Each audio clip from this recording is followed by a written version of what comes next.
Those two very good friends, Bruce Bochy and Bret Boone. Boone played for Bochy in 2000 in San Diego, and Boch never forgot it, really. I mean, the style of play with which Bret Boone played back in the day is the type of thing you would not forget. Hard-nosed guys. Now we're underway, and Josh Smith goes after the first pitch, fouls it off to the left side for strike one. So Smitty leading it off with a .311 average, 3 home runs, 8 RBIs so far this year. And Giolito's next offering a little bit up. So we are going to see some intermittent showers. I think that's what we would call what just happened a moment ago with Giolito warming up.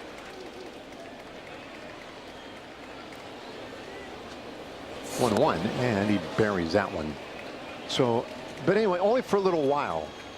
I think there was a small band of showers, and it's actually giving a little bit of rain right now. It might be more than a shower. But determined to get this one in, and the pitch on the way. Smith swings and hits it out into left field. That drops in, base hit.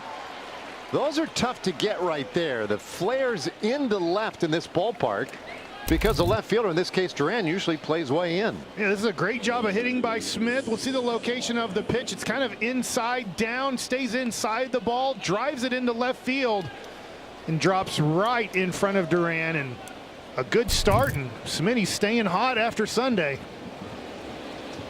Well, that's terrific now. 4 steals in 5 attempts. We'll see how aggressive the Rangers want to be. We know that Boston likes to run, and now Langford takes ball 1. Wyatt, .297 average. The power, though, and that's a little bit low from Giolito. It's a good take on 1-0.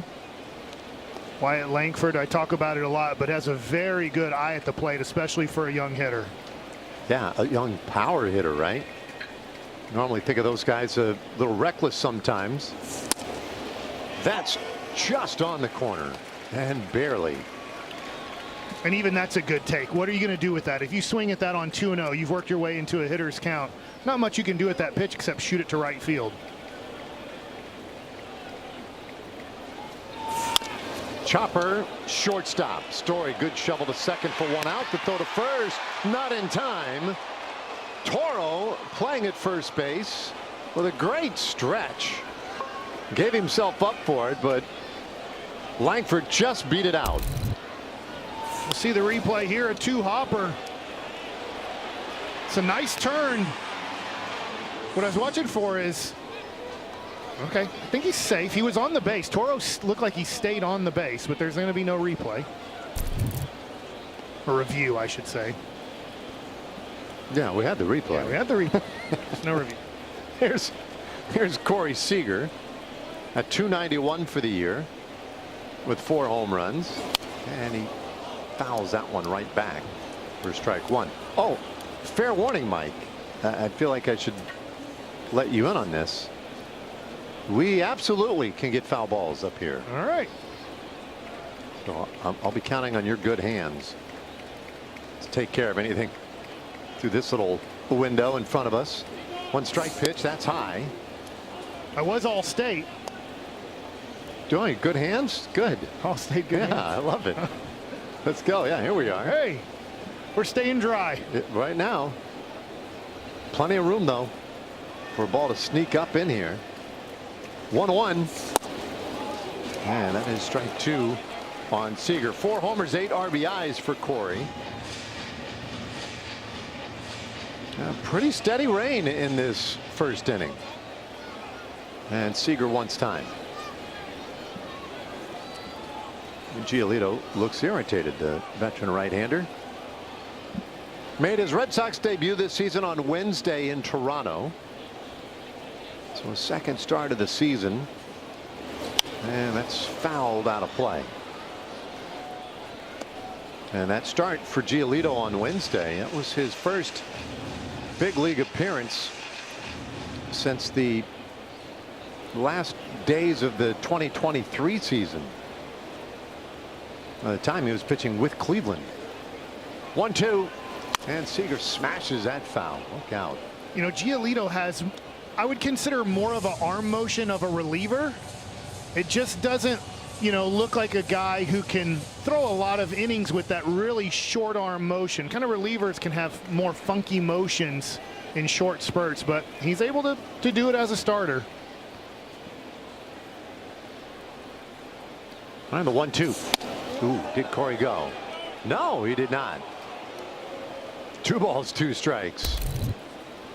Well, side view and not even close.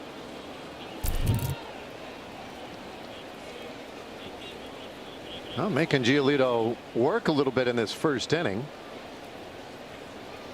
Langford leads, not going, and a swing and a miss. Seager strikes out. 2 away. Well, nice changeup here and keeps the ball on the plate below the zone and has Corey Seager out in front. Great picture there of the grip.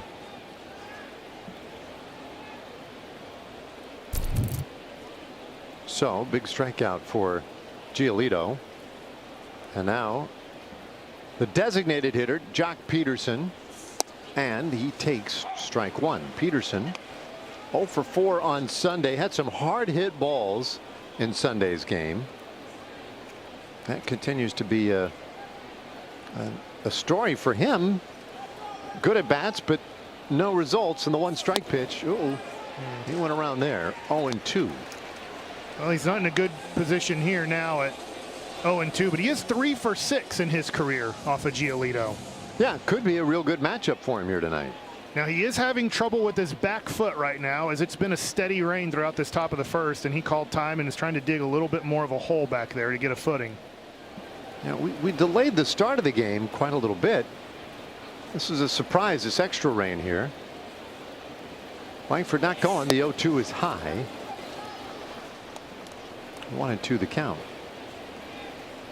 We talk from time to time about how this could be a really good spot to run, because even if you get caught, well, Peterson will get a fresh count to start next inning. But Langford, small lead, not a good day.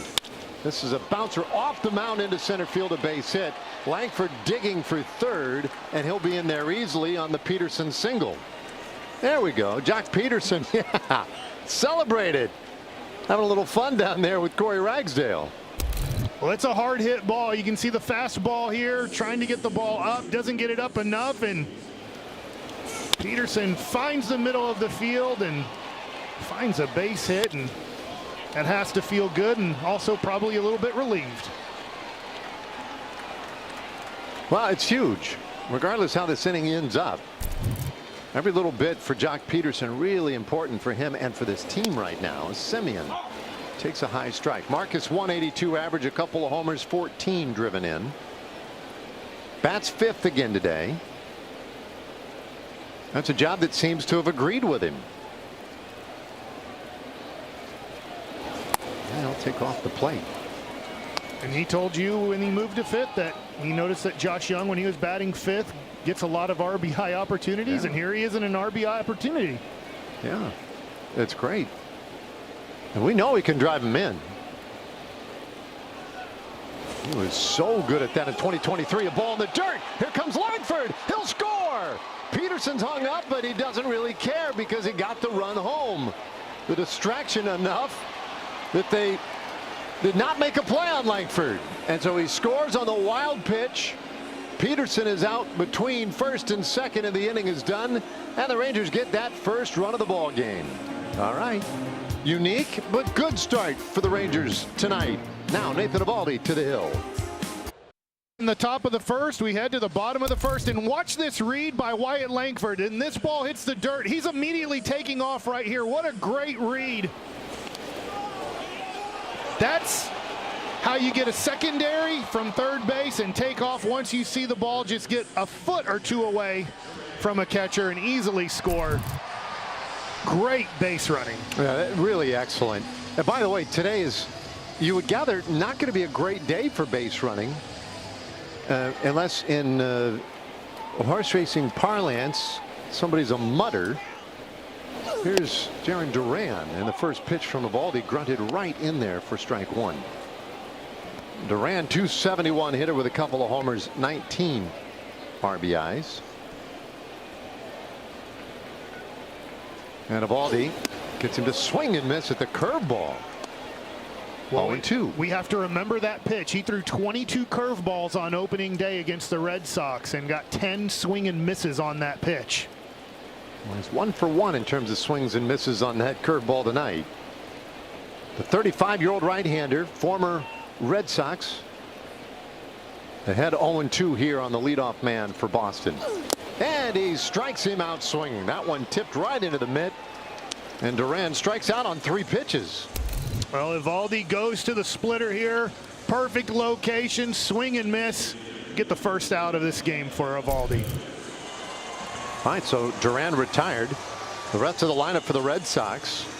Rafael Devers bats second as the DH. Then Bregman. It's Campbell, Abreu, Story in the middle. Toro just called up. Narvaez and Rafaela.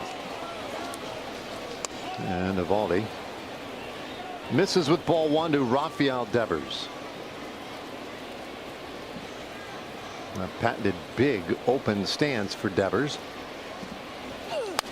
And fouls that off, 1-1.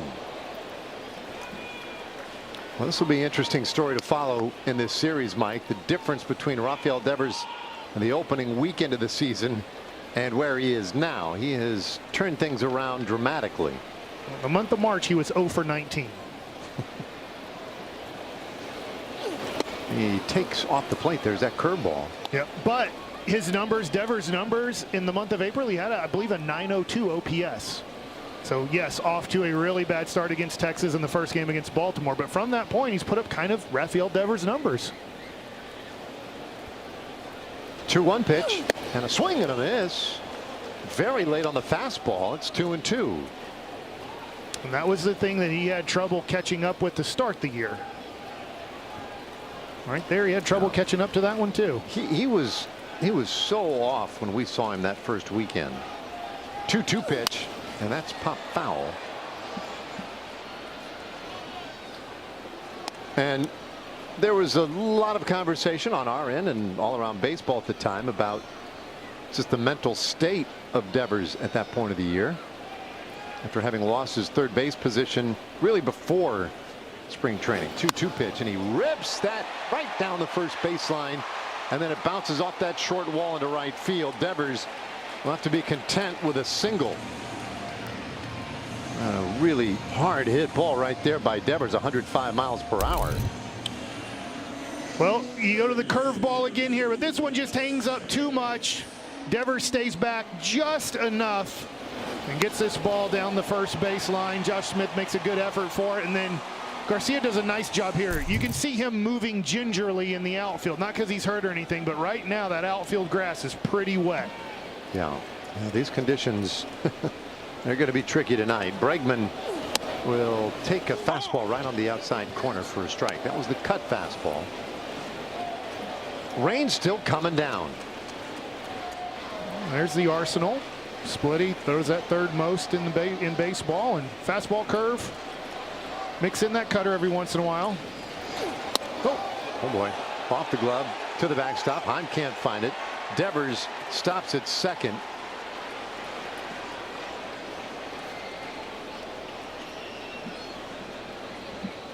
Well, let's watch this one on replay. This is interesting here. It's a Splitty. Obviously, he's trying to throw this one down. This one gets over 6 feet high there, and Jonah Heim gets his glove on it, but after he gets his glove on it, he can't find it. And luckily, Devers was never running hard to second base. So the Red Sox have a man, though, in scoring position now. Removes that double play opportunity. Oh, and that's foul off. Holy smokes. Eovaldi clearly having a little trouble right now with the wetness out there. Yeah, I think at this point, this is going to be kind of the umpires wondering how much longer should we play in this weather. Obviously, Cora says, yeah, it did hit the bat. Another splitty that gets away. Yep.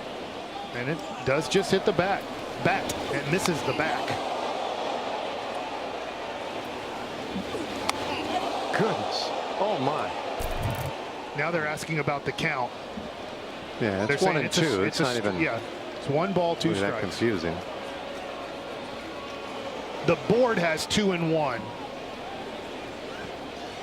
Oh yeah, so that's maybe their confusion. I saw our plate umpire, John Bacon, who looked like he was, really wagging the fingers to maybe try and communicate upstairs with it.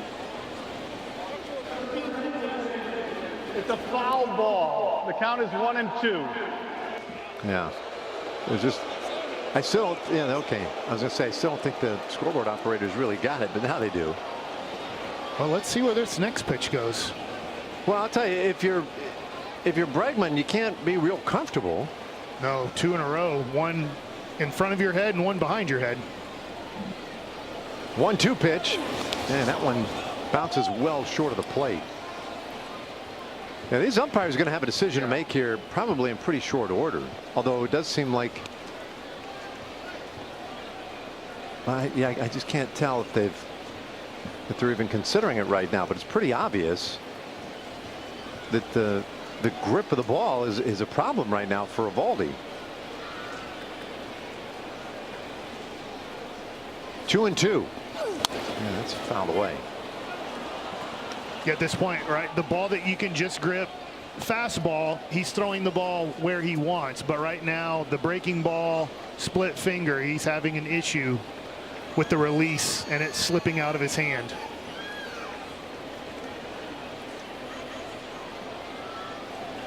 One out. The pitch fouled back again.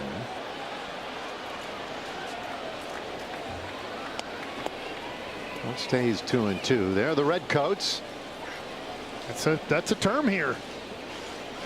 It sure was. However many, several hundred years ago. The Redcoats are coming here. It means the tarp's coming out. That's the bad news, right?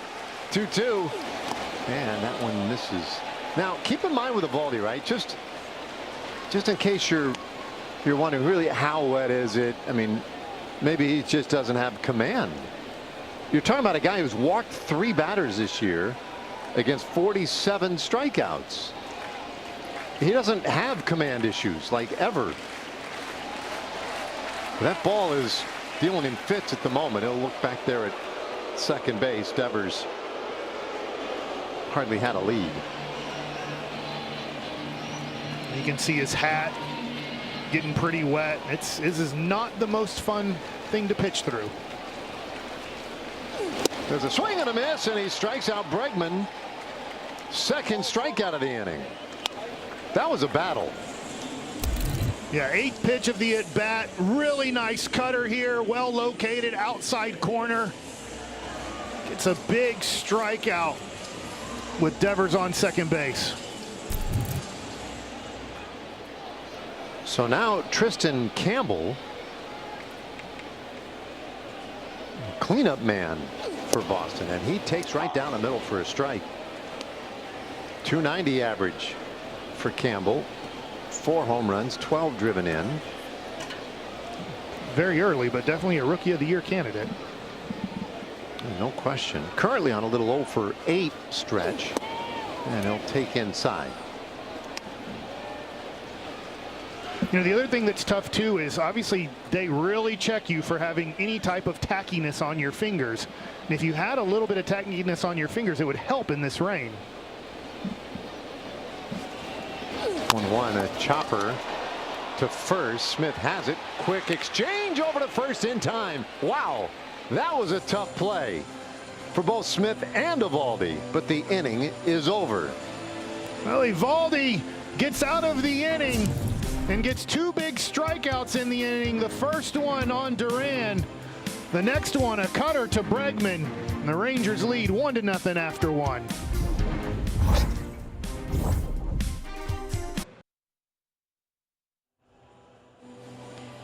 welcome back to Fenway Park. Score still 0-0 here between the Red Sox and the Rangers. And guys, Brent Boone was hired as a new hitting coach today for the Rangers. He came from a podcasting background, but the funny thing is that coaching actually wasn't on his radar. In fact, his brother Aaron, when he called him and told him the news, said, I'm kind of, offended. You didn't tell me you were thinking of going into coaching. And he said, no, I really wasn't. It wasn't even on my mind. But he said, when Bruce Bochy calls, that's when things change. He said he's a one of one for him, for the kind of guy that he would go and end up coaching for. But guys, I also will give a quick update on the conditions out there. It's definitely raining pretty hard, as I have taken shelter in the booth. And you know what? I would advise that anyone outside should too.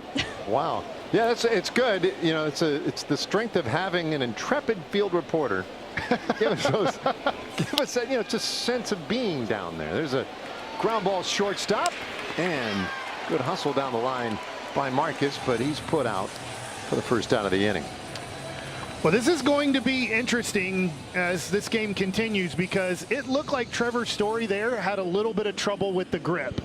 Obviously, you get a 2 or 3 hopper on the grass right now, or there's a base hit in the outfield and a runner's trying to take an extra base. You might not have the best grip on the ball. Now here's Garcia. And he takes a high strike, 0-1.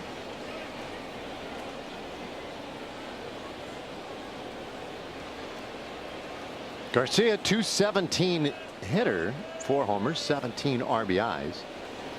And Giolito fires another strike in there. It's 0-2. I would, to take your point a bit further, Mike, I would suggest there may not be a routine play tonight. And by that I mean, I think any play anybody makes tonight is going to be a tough one, because these conditions, at least at the moment, are not favorable. And Boston doesn't need any help right now, struggling defensively. 32 errors, currently most in baseball. Yeah, the infield obviously had a tarp on all day as it rained all day here, but the outfield is pretty sloppy right now. Foul back our direction. So obviously it's raining. It's going to be a wet ball in the infield, but in the outfield at this point, it's sloppy out there.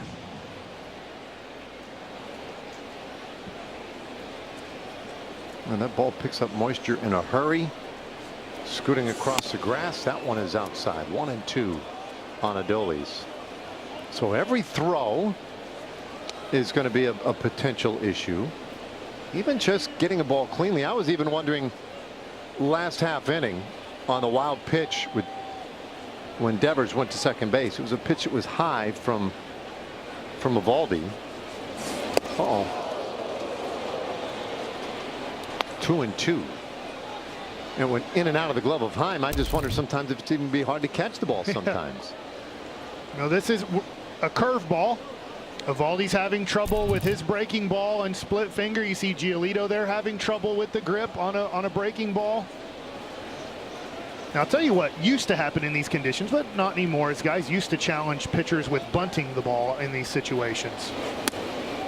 Just because if you can lay one down and you make a pitcher get off the mound when it's slick, he has to plant his feet in the wet grass, grab a wet ball, and then make an athletic throw to first base. 3-2. A little tap or foul. Yeah, I think it's a good point and a good idea. And you're right. You do usually see a little bit of that.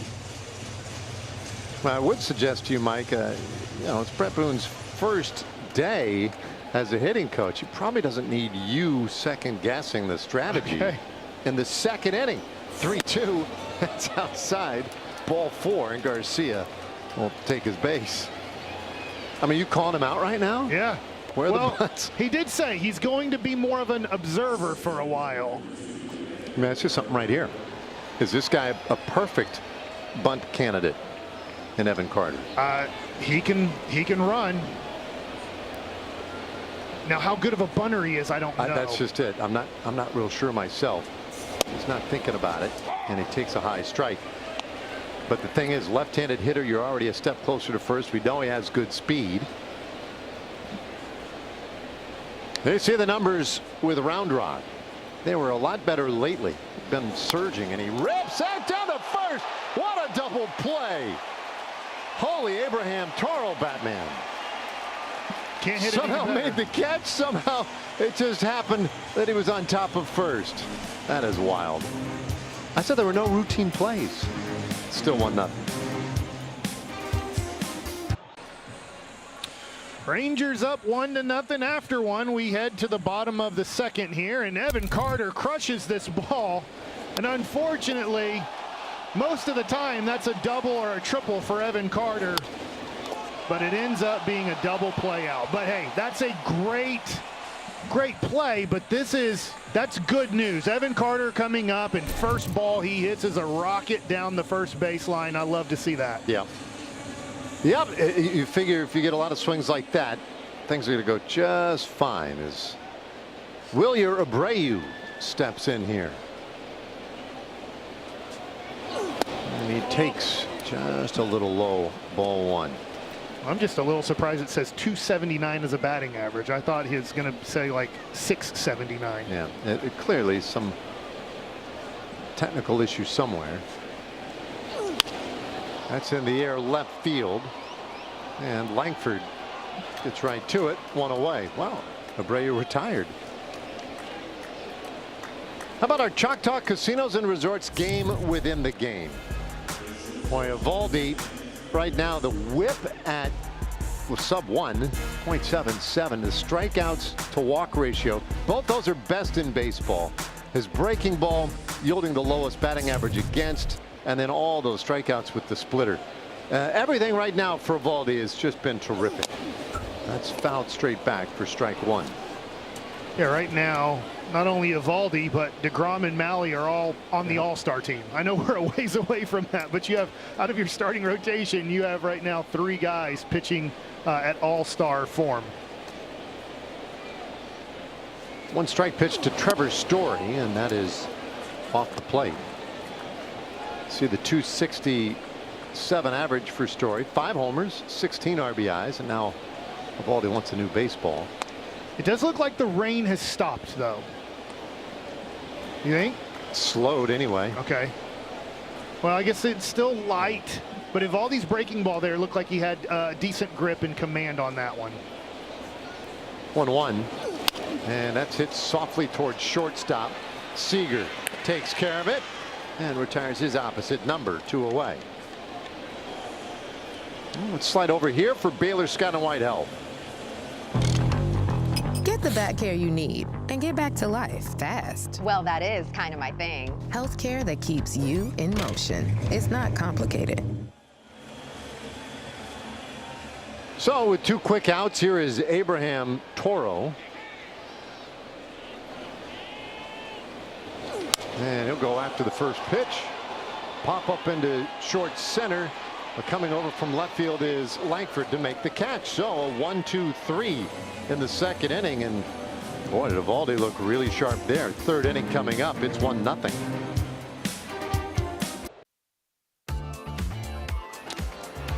We head to the third inning. Rangers lead 1-0. And hey, there's some ladies, Rally House on field looks. Texas Ranger fans, even a maybe Texas Tech Josh Young fan right there with a Ranger fan. Well, you got to take advantage of the weather. Yeah. Come on out to the ballpark. Well, It's like, that was quite a delay. didn't get an afternoon nap, but we're all right. They came prepared. Yeah, they did. That's the critical thing. You know, weather is only as bad as the clothing that you have to deal with it. I mean, I would say if you're a fan of baseball, this is one of those parks that you need to come see in your life. Yeah, no question. Well, a little work between innings there on the mound. Try and keep that dry, protect these pitchers. That is a key, that landing spot, right? I'm sure you pitched in some pretty rainy, lousy conditions before. Yeah, now the other thing that I would try to do in these situations, and Giolito just did it, he's trying not to go to the grass. After he threw that pitch, sometimes you might walk around the mound, and well, that being said, he just walked on the grass. Bad decision there. It's once you do that, it kind of seems to be able to pick up more mud when you get back onto the dirt. So sometimes you try to just stay on the dirt if you can. See, after this last pitch, watch, instead of walking, he stops right there and says, Yeah. "No, I'm going to stay on the dirt." First pitch swinging, and Heim shoots that right up the middle for a base hit. Rangers' third hit of the game. That excites somebody in the crowd. Heim sees a first pitch he likes, fastball, and knuckles it back up the middle. Side view, catches it perfectly. Easy base hit for Jonah Heim to start this inning off. Get out of the way, Mr. Umpire. 95-mile-an-hour exit velocity. All right, so he's on Josh Young, the hitter. Young all the way down into the 9th spot in the order, and he takes strike one. Josh with the average at 274, couple of home runs, 9 RBIs. And Giolito deals right on the outside corner, throw down to first. That was an adventure. And Heim back in there okay. We'll see the back pick here. Honestly, a perfect throw might have had Jonah. Jonah got the secondary lead there and maybe got a little too far off, and nice stop there from Toro. There's a swing and a foul tip into the mitt. Young strikes out, and that is the second strikeout for Giolito tonight. Well, this is the secondary pitch that Giolito goes to a lot. 35% of the time, gets the swing and miss there. A batting average against that pitch is 200 this year. You can see it looks like the rain is picked up on the field again. Yep. Josh Smith now got a base hit in the first inning and pulls that foul.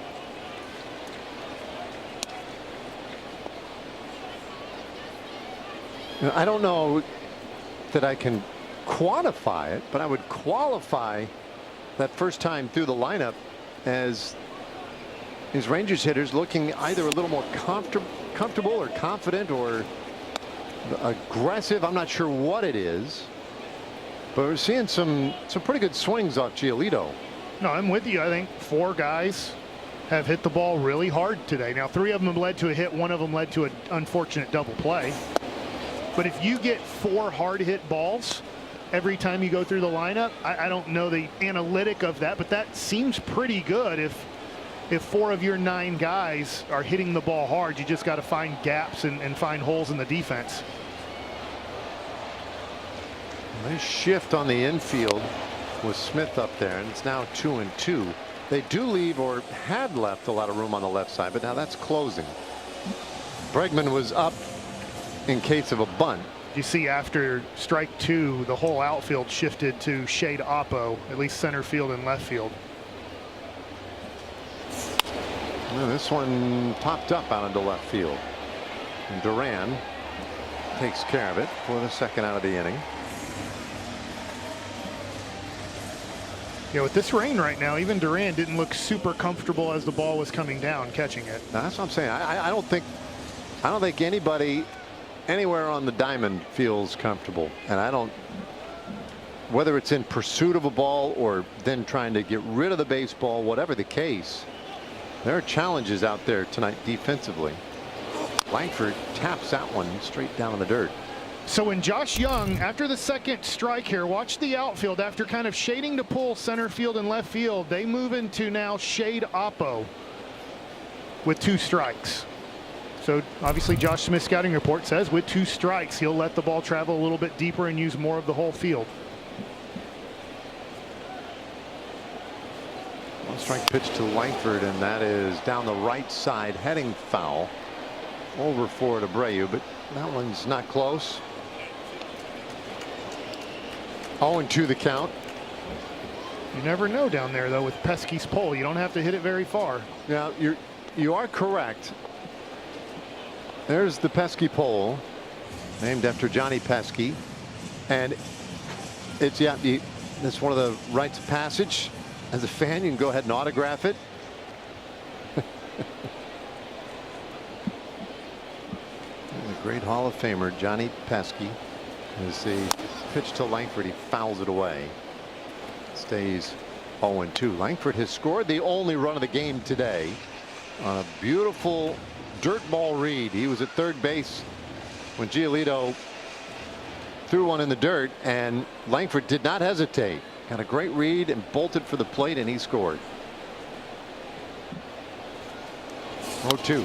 Chopper right side of the infield coming over. Campbell will throw to first in time, and they just do get Langford to end the inning.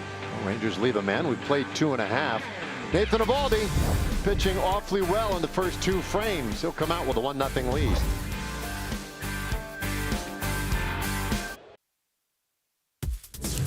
Let's take a look at StatCast 3D powered by Google Cloud. And this is Nathan Eovaldi, and I love this side view of this. Look where the fastball gets to the plate, and look where the curveball would be. Now I have everything else in between, cutter, splitter, slider, but if you don't recognize curveball spin early and you think it's a fastball, look how far out in front you could be of that pitch. And so when you see guys swing at curveballs and they're on top of the plate, the reason they're doing that is they read it as a fastball, so they're starting their swing and they think the ball's going to be at home plate, where it's still probably another 10 feet away from being the home plate.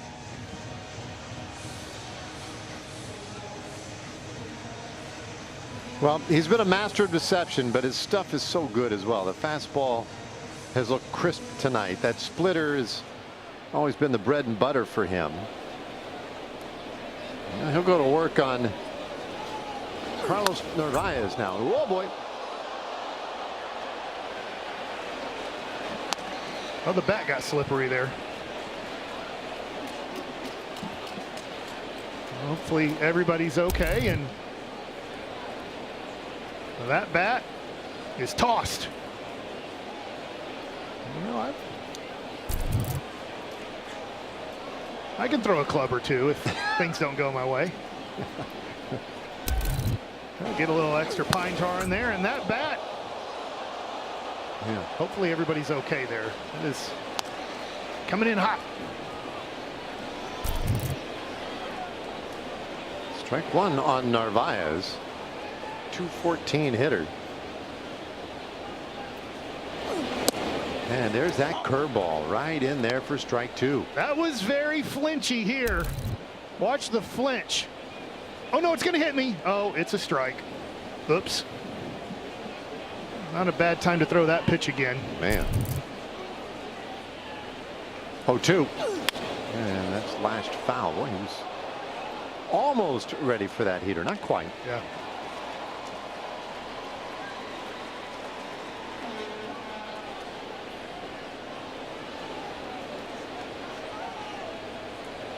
They play Narvaez a slight bias to pulling it on the infield. That's low.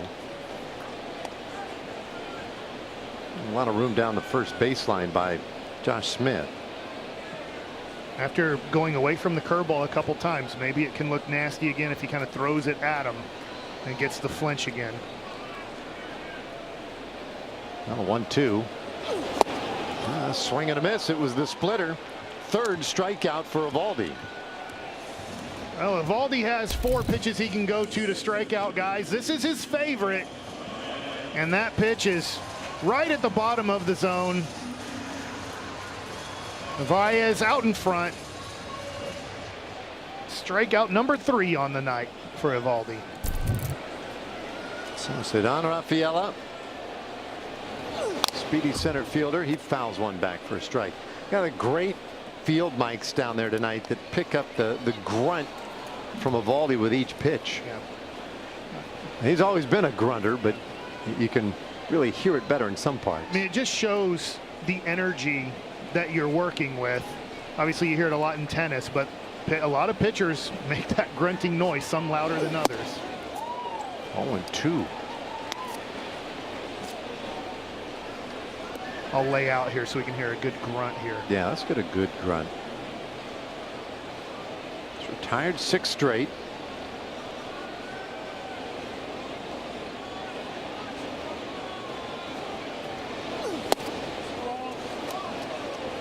One and 2. 219 average for Rafaela.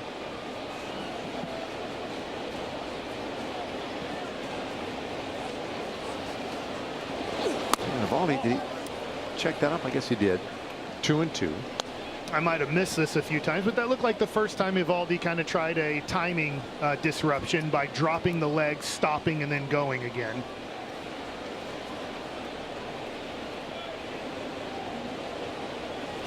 There's a 2-2. And a curveball popped up. Short center, long run, but good job by Carter to get to it to make the catch. 2 away. Well, great jump by Evan Carter.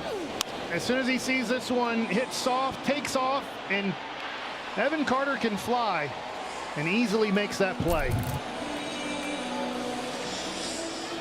So base is empty, 2 out, and here's a leadoff man, Jarren Duran. He's always hit well against the Rangers. Did strike out on the first. And he'll take the beauty right about belt high, a little lower than the belt for strike 1. Great backdoor cutter to start the count out.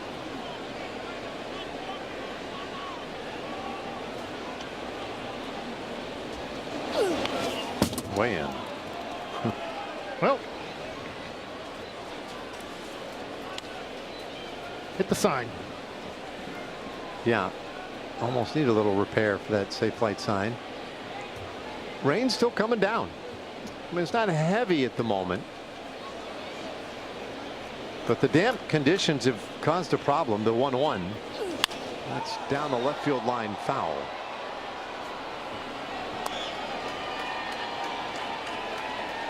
Well, Evaldi puts himself in another great count.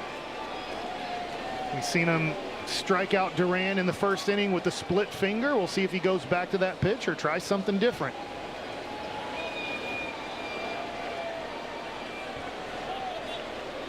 Here it comes.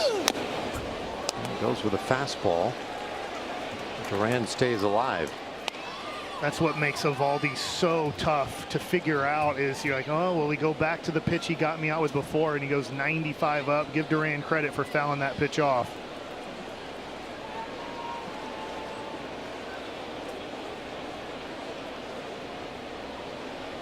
All right, the right-hander's 1-2 pitch and a comebacker right to Evaldi.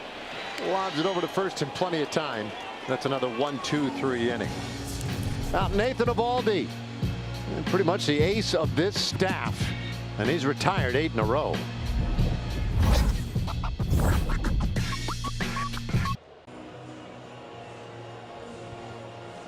Welcome back to Fenway Park. Rangers lead by 1 here at the top of the 4th inning. And guys, what the Rangers have really done by bringing in Brett Boone is provide some balance to what this hitting staff offers. Both Justin Veely and Seth Connor really bring an analytical focus to the game, but what Boone provides is much more of a focus on the mental side of it. And when Chris Young announced the hiring yesterday, he said the best coaches are psychologists. And I feel like he has a way of being able to do that and being able to coach in a similar fashion. He said right now we just haven't clicked as a unit offensively, but hopefully he'll be able to provide some confidence, conviction, and belief back in this lineup and help them remember what the back of their baseball cards look like. Well, that's the job. That's the chore. Is the Rangers have struggled, and hopefully Brett Boone can help out. Ball hit hard down the right field line, drops in, base hit, and then skips up over the wall. And that is a book rule double for Corey Seager. Well, the Rangers get another leadoff hit. This one, a double. Corey Seager hits this ball pretty well. Off the end of the bat a little bit, but right down the line and gets a by Abreu and into the stands for a double. If he catches that one, probably a single. Couldn't get to it, bounced too high. Now Jock Peterson, he rips one out there to right field. That's a long run, and that skips up into the seats. Back-to-back book rule doubles. Seager scores from second. It's 2-0 Rangers. And more great contact from Jock Peterson. Now this ball is crushed with the torpedo bat. Side view, catches it out in front. Line drive, 110 miles an hour off of the bat. And this is great to see, a single and a double for Peterson tonight. Giolito up and in on Semien.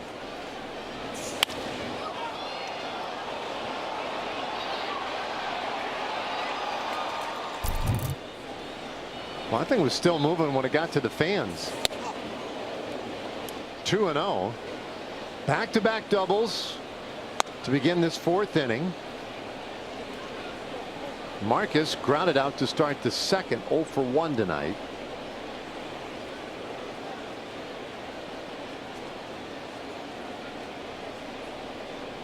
And Giolito to the plate. There's a swing and a miss.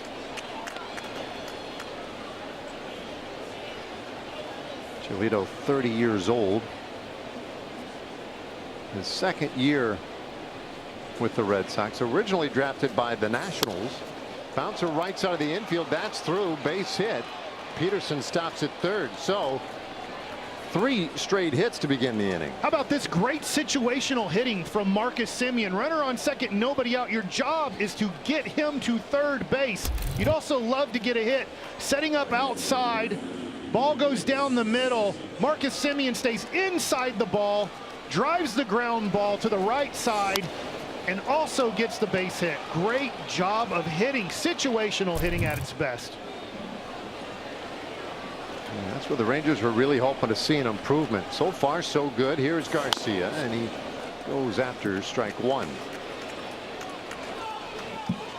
Taking a look at our Ford leaderboard. And most RBIs with the Rangers in their first 644 games. That's a funny number, you say. Well, that's how many games it took for Adolis to get to 400. And the same amount of games, Hamilton 505, then Juan Gon, Teixeira, Ruben Sierra. That's a nice list. Garcia, great run producer, and a chance to add to that as he takes a strike. 0-2. Always has to be, for me, a tough call from the umpire when the catcher sets up on one side of the plate and the pitcher throws it to the whole other side to accurately call that pitch. Looks like they won it up, and Garcia liked it up. Fly ball to center field, and Abreu takes control of it, tagging at third. Peterson, he scores a sac fly for Adolis Garcia. 3-0 Rangers. That sac fly is possible because of Marcus Semien's opposite field hit. This is called playing baseball. You move them over to third with less than 2 outs, and then Garcia gets something to the outfield and gets an RBI here. Great job by Adolis Garcia. The Rangers are hitting as a team tonight. Yes. Evan Carter, little soft flare shortstop, no play to be had, everybody safe. And Evan Carter with an infield hit. Well, you know, you hit one super hard to the first baseman and they catch it, and then you hit one where they're not. Jammed here. But you see where Trevor Story is playing up the middle. He goes and gets it backhand. I thought he might throw it to second base. Yeah. It looked like there was a play at second, but for some reason Story, either he didn't have a grip, he didn't feel like Campbell was there. I'm not sure. Yeah, I'm not either, because I'm with you. There was a play to be had there. It's possible Campbell, because you think where Story started his positioning, Campbell was probably so far over toward first. Story felt like there was no play. And maybe Semien had to freeze a little bit because it was a soft line drive to make sure it was going to fall. But hey, we'll take it.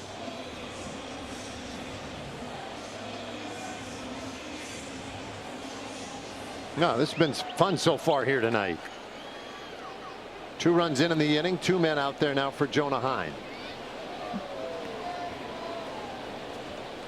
They play him to pull to the right side. Jonah was using the big part of the field earlier when he singled into center to start the 3rd inning. 3-0.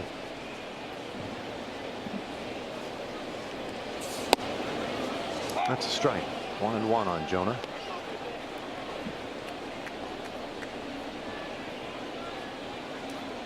And the rain's still coming down.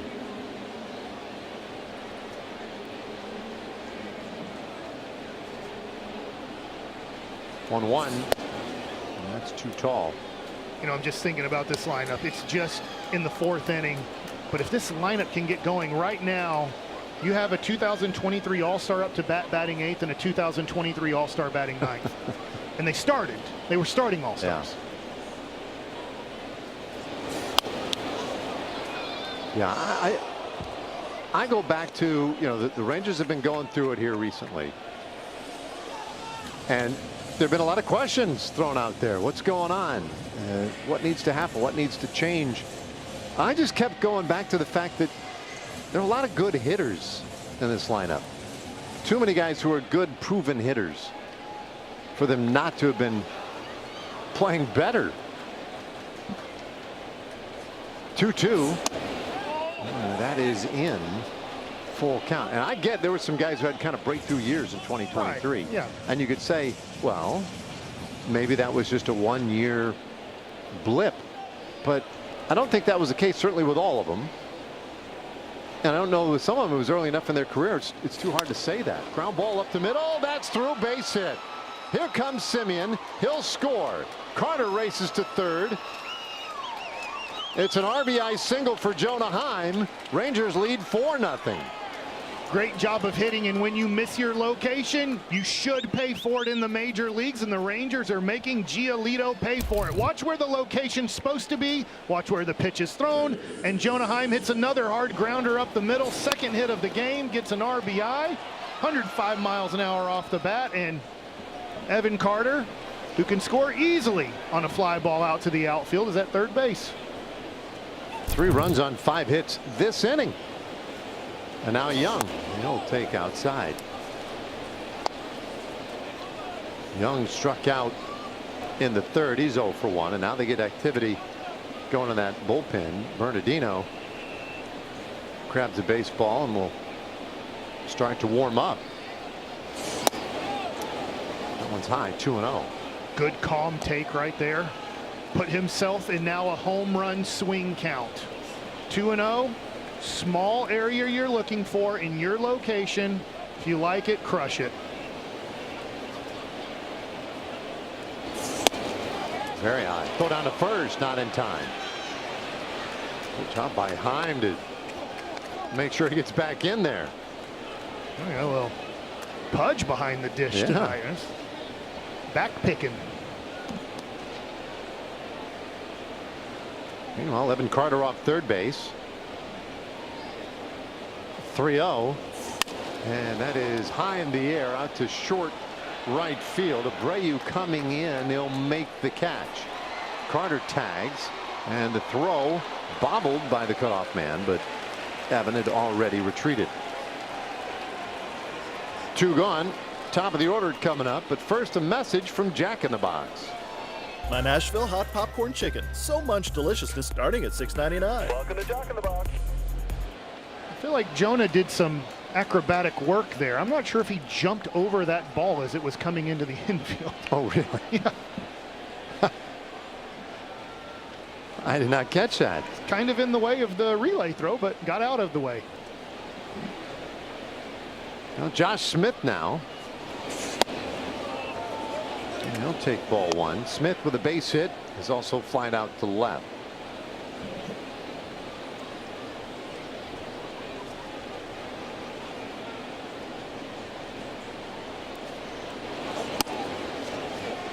(2-0).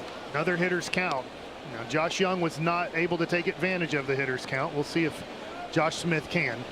Obviously, Carter not tagging on that one. 1, it was too shallow. 2, you know, you have a guy who's hot right now hitting. 2-1. Those are decisions that Tony Beasley, as a third base coach, those are all the things you have to know. It's not just, oh, we're just playing baseball and see what happens. He knows who's on deck. He knows the risk if it's worth taking or not taking based off of a lot of scenarios. 2 balls, 2 strikes. And I mean, the biggest factor is they have great outfielders in Boston. They do. Really good outfielders. 3 guys that can play center field. Yeah. So you're going to be pretty judicious when deciding whether or not to run on them. I know I'm asking you a question you probably don't have the answer to. 32 errors leads Major League Baseball for the Red Sox. I wonder where most of those errors are coming from, the infield or the outfield. I'm going to guess the infield, but I could be wrong. This one hit into center field. That's a base hit for Smith. It gets Carter to the plate. Heim will stop at third. RBI single by Josh Smith. It's a 4-run fourth inning. Well, I really like this Texas Rangers offense tonight. Good job of hitting. Line drive. Smith slips getting out of the box. Didn't matter. It's going to be a single anyways. But big 2-out RBI to easily score Evan Carter.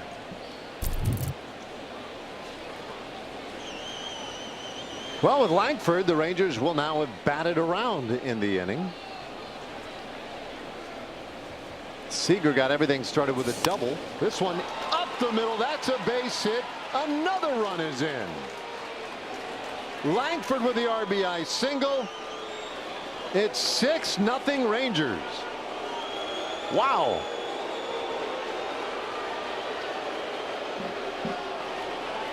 I think it's faithful here, a little upset. Yeah. Langford was ready first pitch. He gets one down the middle. He doesn't let it go by. He crushes it up the middle. 109 miles an hour off the bat, and that ends Giolito's night. My goodness. 5 runs across already. 2 men out there with 2 outs in the 4th. And the Rangers already into the pen.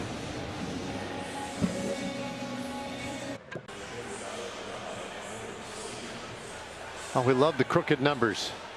A 5 spot so far in this 4th inning for the Rangers. And Brennan Bernardino, left-hander, is summoned from the bullpen for Boston. 13th game this year. Left on left against Seager here. Rangers knocked the Red Sox starter out of the game in the 4th inning.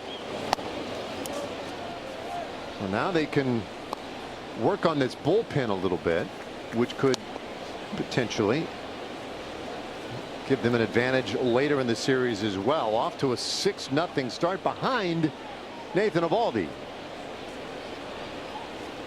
1-1, and there's a swing and a miss, strike 2. And as you said, working on the bullpen as we're in Boston yesterday and today. That's a big topic here, is the weakness of the Red Sox has been their bullpen.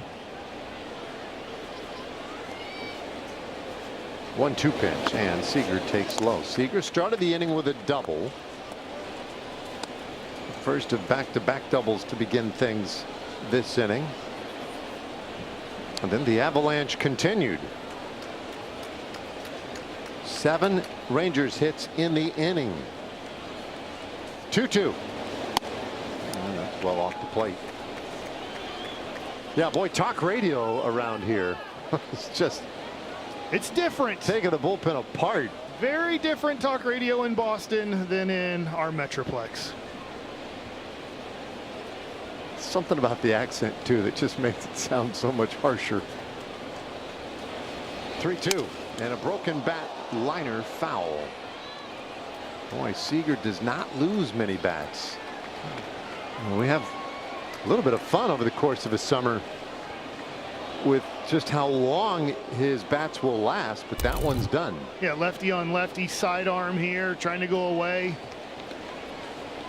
That's a tough pitch to make contact on, and Seager almost keeps it fair here.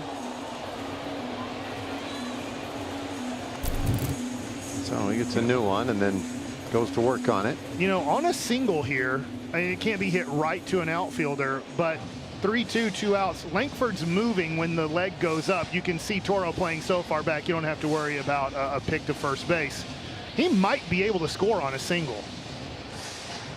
Well, it'd have to be hit to the right part of the. I mean, I understand, but he can run. Like, I mean, Yeah. he's going to get an early jump here. 3-2, there they go, and that's fouled away. I guess I'm calling for Langford to just giddy up around the Just, yeah. bases. Open throttle, man. Let's go. And for Corey Seager to shut it down at first. See, I told you he could score on a single. I mean, he definitely could. 3-2, and that is strike 3 called. Seager down looking, and that ends the inning. But what an inning it was for the Rangers. It's been a while, but Jock Peterson hammers a ball out into right field. That brought home a run. Later in the inning, Jonah Heim using the big part of the field. He adds another. Not to be outdone, Wyatt Langford. He'll add one more. A 5-run frame. 6-0 Rangers.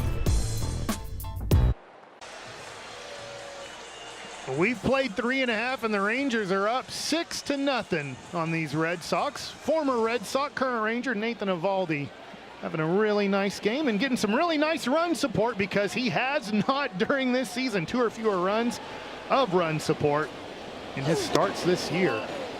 It has been a battle every time Eovaldi goes out. 1.9 runs of support for 9 innings, the lowest in Major League Baseball. In all 7 starts, 2 or fewer. Yeah, that's the thing. Just craziness. What is happening to him right now on the mound? I was just gonna say, is it disorienting? Like, what You know, is they're on that? 6 runs. I almost don't know what to do. That's the thing. Every pitch he's thrown this year has been a real high stress pitch. It's the first time this year that he's had a little breathing room. Through a complete game shutout in Cincinnati in a 1-0 ball game. That's one of his wins this year, is a complete game 1-0 win. 99 pitches in that one. That's up 2-1 the count on Rafael Devers. Well, Eovaldi has turned back 8 straight Red Sox at this point. The only man who has reached base today has been Devers. It was with that base hit in the first. And that's 2-2. Grunted that one by him right there at 94. That was a challenge pitch. You can do that when it's 6-0. It's a little bit tougher to just go, I'm going to throw a challenge fastball if the score's 0-0 right now. Right back after him, and that one is up. A number of misses up tonight. That may be by design. Well, a couple of them, it was when it was raining harder and just. No, one was a split finger that, I mean, just, he hardly had a hold of it. Here's the payoff. Whoa. Looks like Devers sold that one. Man alive. 27th walk this year for Rafael Devers.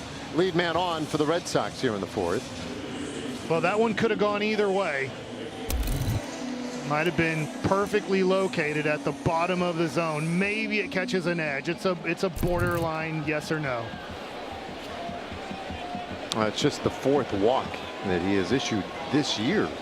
Here's Bregman, and he hits one in the air to left. That will take Langford back to the wall. It'll make the catch. A quick throw back to the infield, chases Devers back to first, 1 away. Boy, nice play by Langford. I hope the wall's okay. Langford, you can hear it right there, trying to open the door. I mean, oh man, Langford's a strong guy. He might have put a dent in that wall. that's some dramatic effect, by the way. That was loud. Here is Campbell. And he swings through strike 1. Just to tell you how short the Green Monster is, that ball was hit 321 feet to left field, and that was against the wall.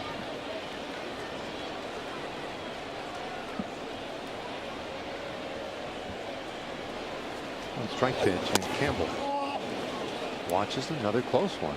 1-1. That dude, I mean, that wasn't that far away. Just a couple feet away from banging into that guy. Does he close up that area if the ball's headed there? Does he have a Probably. piece Yeah. of metal to like make it ricochet instead of go into the Green Monster? It's a good question. Normally, see between bat and ball, that little Yeah. sliver right there on the left of your screen. Gotcha. That's where guys normally look through. Yeah, right there on the left edge of your screen. That's the normal slot for guys who work back there. I don't know that I've ever seen a guy with that much space. It's got a camera back there and everything. It's fouled back. stays 1-2. There's Oh, and that's the look of the camera. That is okay. I guess that's kinda cool. obviously to try to help out with replay review. Your favorite thing in baseball.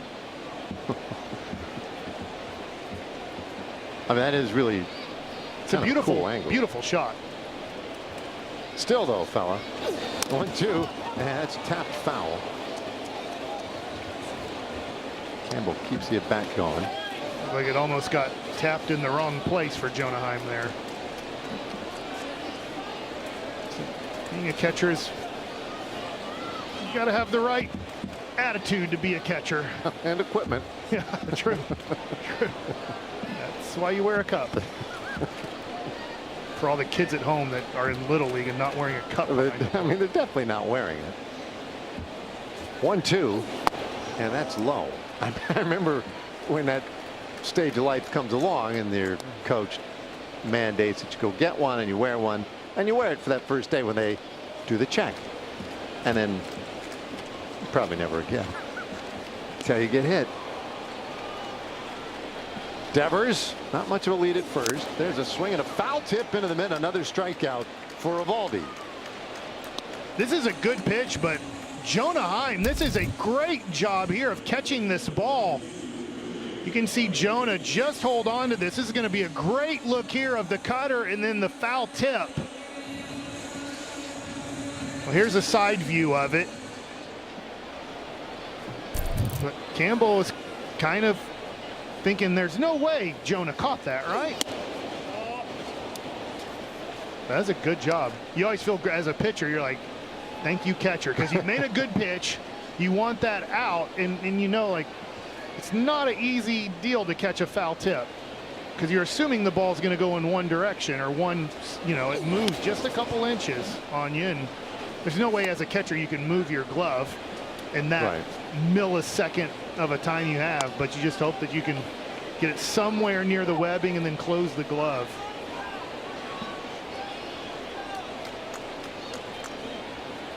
Two balls, no strikes on Wilyer Abreu, who did fly out to left field in the second. And he fouls that to the left side out of play. I feel like for the Rangers, every time Abreu gets out, it is a huge accomplishment. Yep. And I don't know if it just so happens that he has been red hot when he has seen the Rangers in recent years, or, you know, like, is it possible to catch him on a downswing once? 2-2 the count. But I'm with you. The fact that he simply was retired in the second inning felt like a moment worthy of like highlighting, because they just could not stop him in that opening weekend. That opening weekend he went 7 for 10 with 2 doubles, 2 home runs. He scored 5, drove in 6. He also had 5 walks. I mean, they just couldn't figure him out. Bouncer second, and Semien throws it over to first. They were tired of Abreu twice tonight, inning over. Well, Nathan Eovaldi is throwing another gem, and with the cutter to Campbell and the foul tip catch from Jonah Heim, we still have a shutout, and the Rangers leading.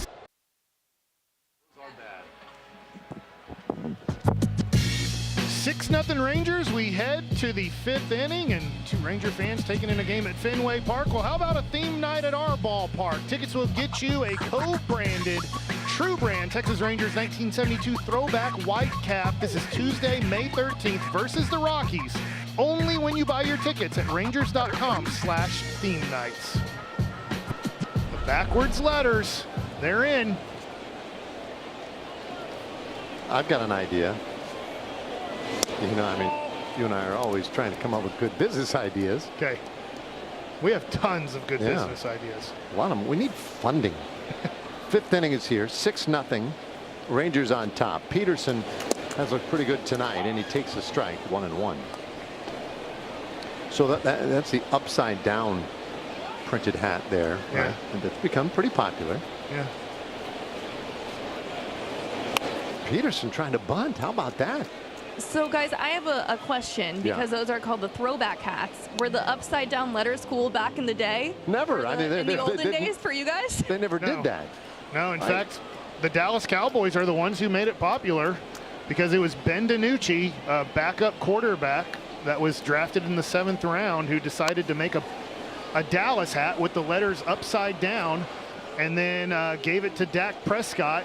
I don't know if he begged him to wear it or not, but Dak Prescott wore it a lot, and that's how it became popular. And that was interesting right there. That was fascinating right there. Not your hat story, yeah. Yeah, I'll end the hat story, but Jock Bunting with 2 strikes and strikes out. I mean, I did talk about bunting in this weather. I didn't say bunt with 2 strikes. Listen, I have an opinion on that too. As Semien takes outside. Ball 1.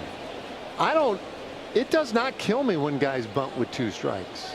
I mean, big deal that you can't foul it off. It's just a bunt. Yeah. When you're trying to bunt for a hit, I guess if you don't get the hit, you walk back to the dugout. And so often teams completely give up with 2 strikes, right? Especially the third baseman. Yeah, Bregman moved back, yeah. I'm way out. And so go ahead if you think. You don't even have to get down a good bunt in those spots. It's outside. Semien 1 for 2 today. So my hat idea is, instead of upside down, how about just backwards? So like when you looked in the mirror, it would look right. This one hit hard into left. Base hit from Marcus. His 2nd hit of the game. I say that not because anyone would ever really want or need a hat that does that, but because whoever asked for your hats to be upside down, and that worked. Well, I had an idea that you could get a Denver hat and then just put all the letters randomly there, and then call it the Denver Scramble hat. And you just have, all 6 letters are there, just in random orders, like a scramble. Like a Denver Scramble. See all these ideas we got going inside our heads? Yeah.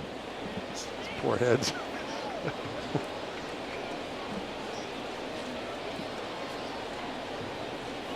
Sack fly last time for Garcia. And he takes the ball 2-0. They're saying, hey, they call it a Denver omelet, but I'm just saying, I get you, but scrambled the letters up for you. Somebody has to have like. I mean, if upside down letters sell. Oh, Tapper foul. It took me quite a little while to figure out what was going on when the first couple times I saw one of those hats. You can turn it into a rally hat and then wear it upside down, and then you can read Rangers perfectly on there. Semien small lead, and the pitch in there for a strike. 2-2 to Garcia. But to Laura's point, I think it's more common to see upside down letters now on hats. Okay, that's clearly an exaggeration, Mike. 2-2, and that is sharply struck into right field. A base hit for Adolis. Well, the Rangers hit parade continues. Well, this is 2-strike hitting right here. Off the lefty Bernardino, pitch away. Where can you hit this ball? You can go away with it and find the infield shifted and a base hit. Great job of hitting. 103 miles an hour off the bat. I mean, still hits at 103, cutting down like that. That is awesome. Now, Evan Carter had an infield hit his last time up, and it'll take right on the inside corner for a strike. 2 men on, 1 out, 5th inning. Rangers leading 6-0.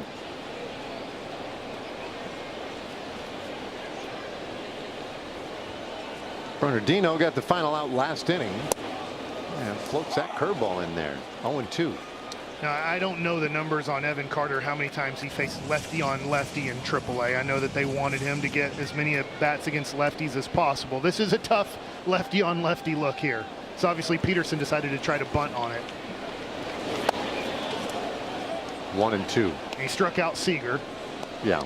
So this is not, you know, an easy lefty on lefty situation.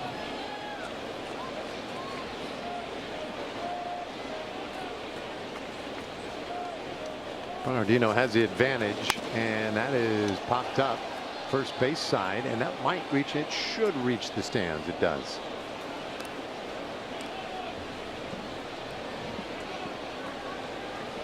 It sound a little silly, but kind of an accomplishment just to put that one out there like that. You know, and I know it's a while back, and Murph would have a better answer for this. There used to be in the Rangers batting cage back at the ballpark in Arlington, Globe Life Park, there used to be like you could have a quality at bat like 9 or 10 different ways. A swing and a miss. Even though there's a strikeout there, I can't remember the exact number of pitches, but if you made the pitcher maybe throw 5+ pitches, it still went down as you did something positive in that at bat. Yeah, that was part of the whole Rudy Jaramillo like chart. Jonah Heim now, Rudy longtime and very well regarded hitting coach. Heim has 2 hits tonight and comes up empty on this one. All right, Mike, I asked Jonah today about switch hitting different bats, and he said that largely in his career he's used the same bat on either side depending on how he's been feeling, but that there are times where he switches models, you know, around a little bit. And I told him about my conversation with Cal Raleigh the other day. He did say, he's like, if I'm going to swing a bat that's a little more barrel loaded, that's usually from the right side, and I'm almost always a balanced bat from the left side. Okay. So it kind of falls in line with what Cal was saying. Okay. 0-2, and he strikes out swinging, and Bernardino works around a couple of hits and strikes out the side. We are halfway there tonight. Rangers with a 6-0 lead.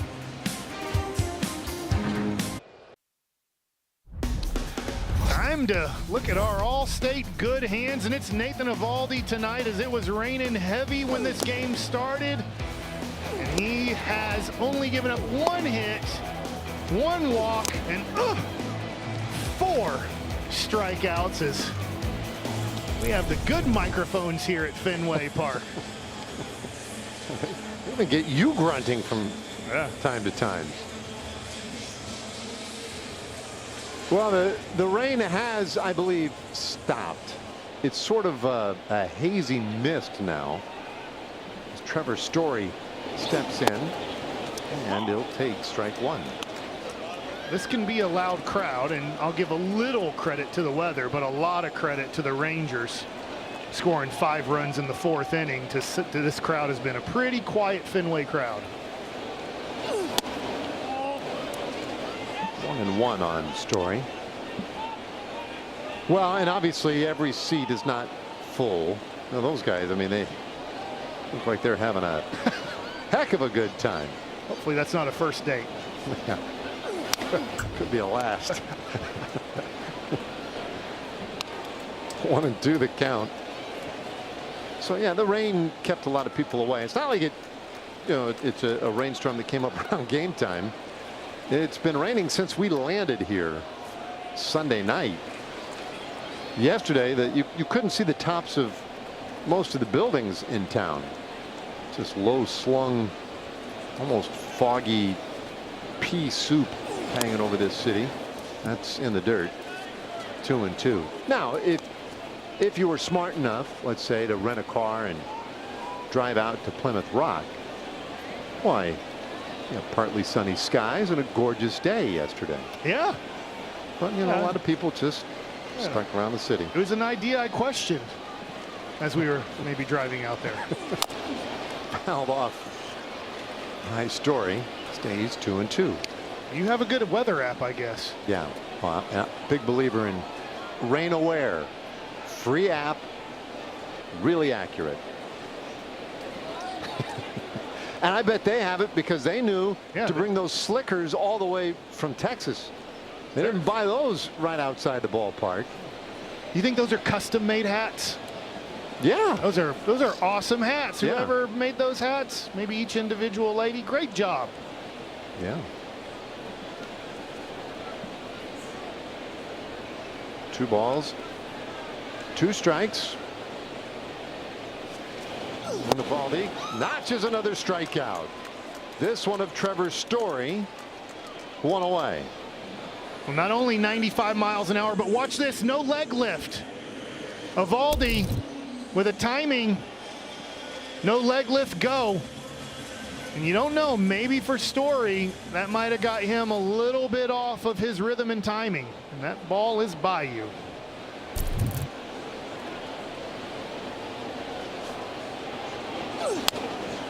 Well, foul ball now from Abraham Toro.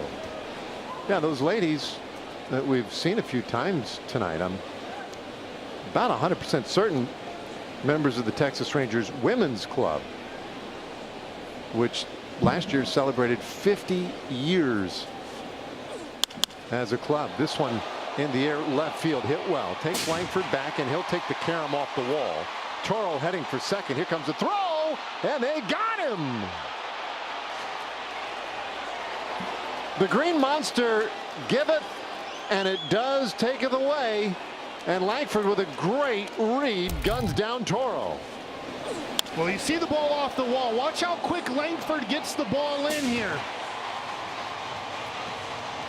And perfect one-hop throw and good tag from Semien. And see Semien here fall. Hopefully that ankle didn't get rolled. He's fine. He's playing up. But oh, he just got tripped up there. He almost spiked himself.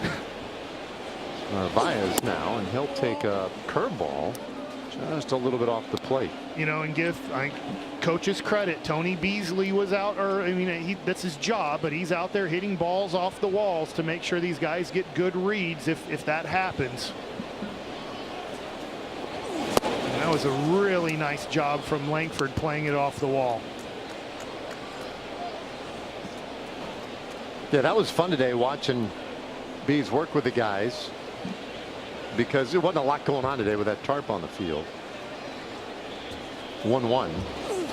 That's fouled back, but just trying to give the guys a sense of how the ball reacts off the walls at various angles. But it was fun too, because he was hitting him up near the top of the walls, and there was a kid out in center field that just leaned over the wall and stole one. Yeah, yeah. Ragsdale was helping too, and they both kind of threw their hands up like, we'll even toss you a ball after this drill is over. Can you please, if I hit one that good at the top of the wall, not catch it?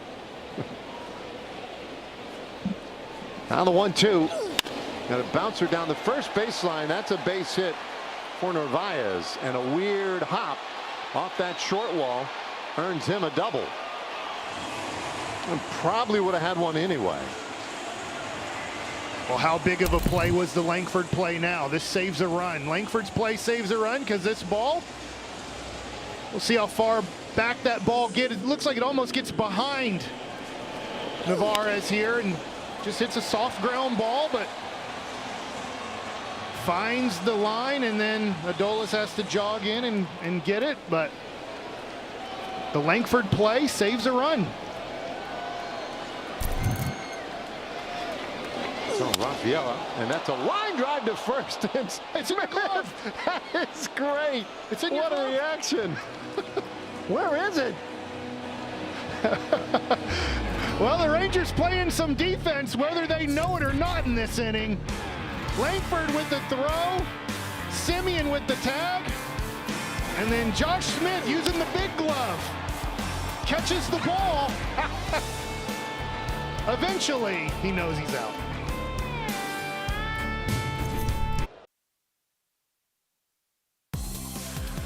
Well, the Rockies are coming to town versus our Rangers at Globe Life Field May 12th through the 14th. Scan the QR code for tickets or go to Rangers.com. Red Sox bring in another left-handed reliever. This one's Sean Newcomb. On the season so far in his 6 games, 0-3 record, 4.24 ERA, and 3.44 batting average against. Does have quite a few strikeouts in those 23 and a third innings with 30. Well, the Rangers up 6-0. And Newcomb's first pitch was taken off the plate by Josh Young. Young has struck out and flied out. 0 for 2 so far tonight. And he lines that one to short. Story is right there. 1 away. Heading to the top of the lineup now. And we'll hear from Rally House. Play ball, Texas. Shop the latest in Rangers style with your favorite brands and throwback designs. Rally House has gear for every fan. All right, Smith just made a great catch a moment ago. Takes ball one. I don't know if I've ever seen, I'm sure I have, I'm just forgetting a guy catch a line drive and not know it's in his glove. I mean, I've seen guys, of course, you know, not be confident that it's in their glove initially, but then they almost instantaneously realize he had no idea. He told me in spring training when he puts on the first baseman's glove, he goes, I just feel unathletic with that glove on. He's really good at it. He's good. Yeah. Watching him in spring training and his few times at first this year, he's a good first baseman. It shows just how good of an athlete and hand-eye coordination he has. But putting on a 13-inch glove when you're used to putting on an 11.5 or 11 3/4 glove when you're playing shorter third is very different.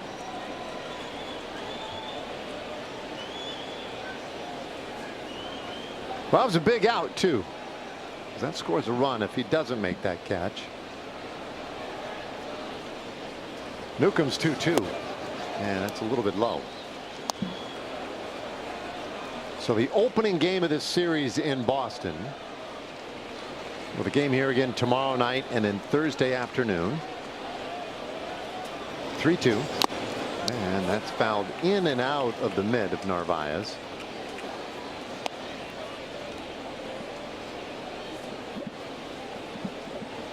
Big road trip for the Rangers. I mean, you're getting two pretty good teams in the Red Sox and then the Detroit Tigers. That's high, ball 4. So third time today that Smith has found his way on. Doing a great job out of that leadoff spot, setting the table. And here's Langford.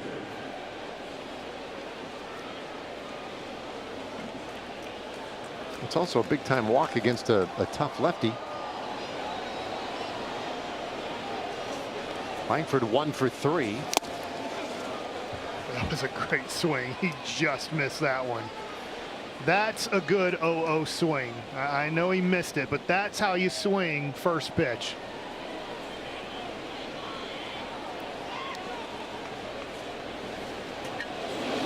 That's outside. Curveball, 1-1. Yeah, and he, you know, if he gets into a favorable count here again, he can take another from his heels kind of swing. But then that's when, with 2 strikes, you'd like to see guys maybe take, let's just cut it down a little bit. 1-1. That gets away. Smith will head to second. That might well be a pass ball. That looked like that was in Narvaez's glove, no? Yeah, it looked like it stayed in the air. We'll see if it bounces at all here. And nope, that ball should be caught, but gets by and looks like it might have got the umpire's thigh there to just slow it down. It would have just been 1 base anyways. Well, now a base hit from Langford would score another run. 2-1 pitch. Ooh, boy. So I was looking at the Red Sox bullpen. They have 4 left-handed pitchers down there because that's going to be part of this series. If the Rangers, with Carter now up, are going to use 3 or 4 lefties in their lineup on a daily basis. It's interesting, in a 6-0 game, he's gone to his second lefty already. Not saying this game isn't over. There's time for the Red Sox to come back, but with Eovaldi on the mound, I'm just thinking to myself, okay, I kind of like that our guys are, 1, seeing these lefties in game 1, and then 2, are these 2 lefties going to be able to pitch tomorrow? There's a swinging strikeout of Langford for the second out of the inning.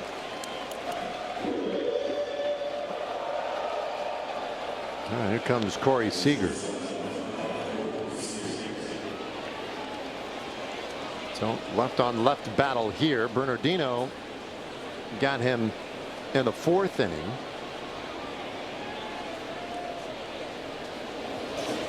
And Newcomb strikes him with ball 1. Rangers took 3 of 4 from Boston to open the season back at Globe Life Field. And endeavoring to take the opener in this series. There's a swinging strike, 1-1. Heck, the game they lost in that series was tied 2-2 into the 9th inning. I mean, they were that close from sweeping the Red Sox. That's where the guy pictured there for a second. Abreu hit the 3-run homer off of Luke Jackson. Yeah. Mark Vittorio, our director, very quickly. Yeah. Well, we know that guy. Editorializing with the imagery, right? I mean, that's the guy. 1-2 and inside. 2 balls, 2 strikes. What a series Abreu had. Now that was the only game he was able to win in that series, fortunately.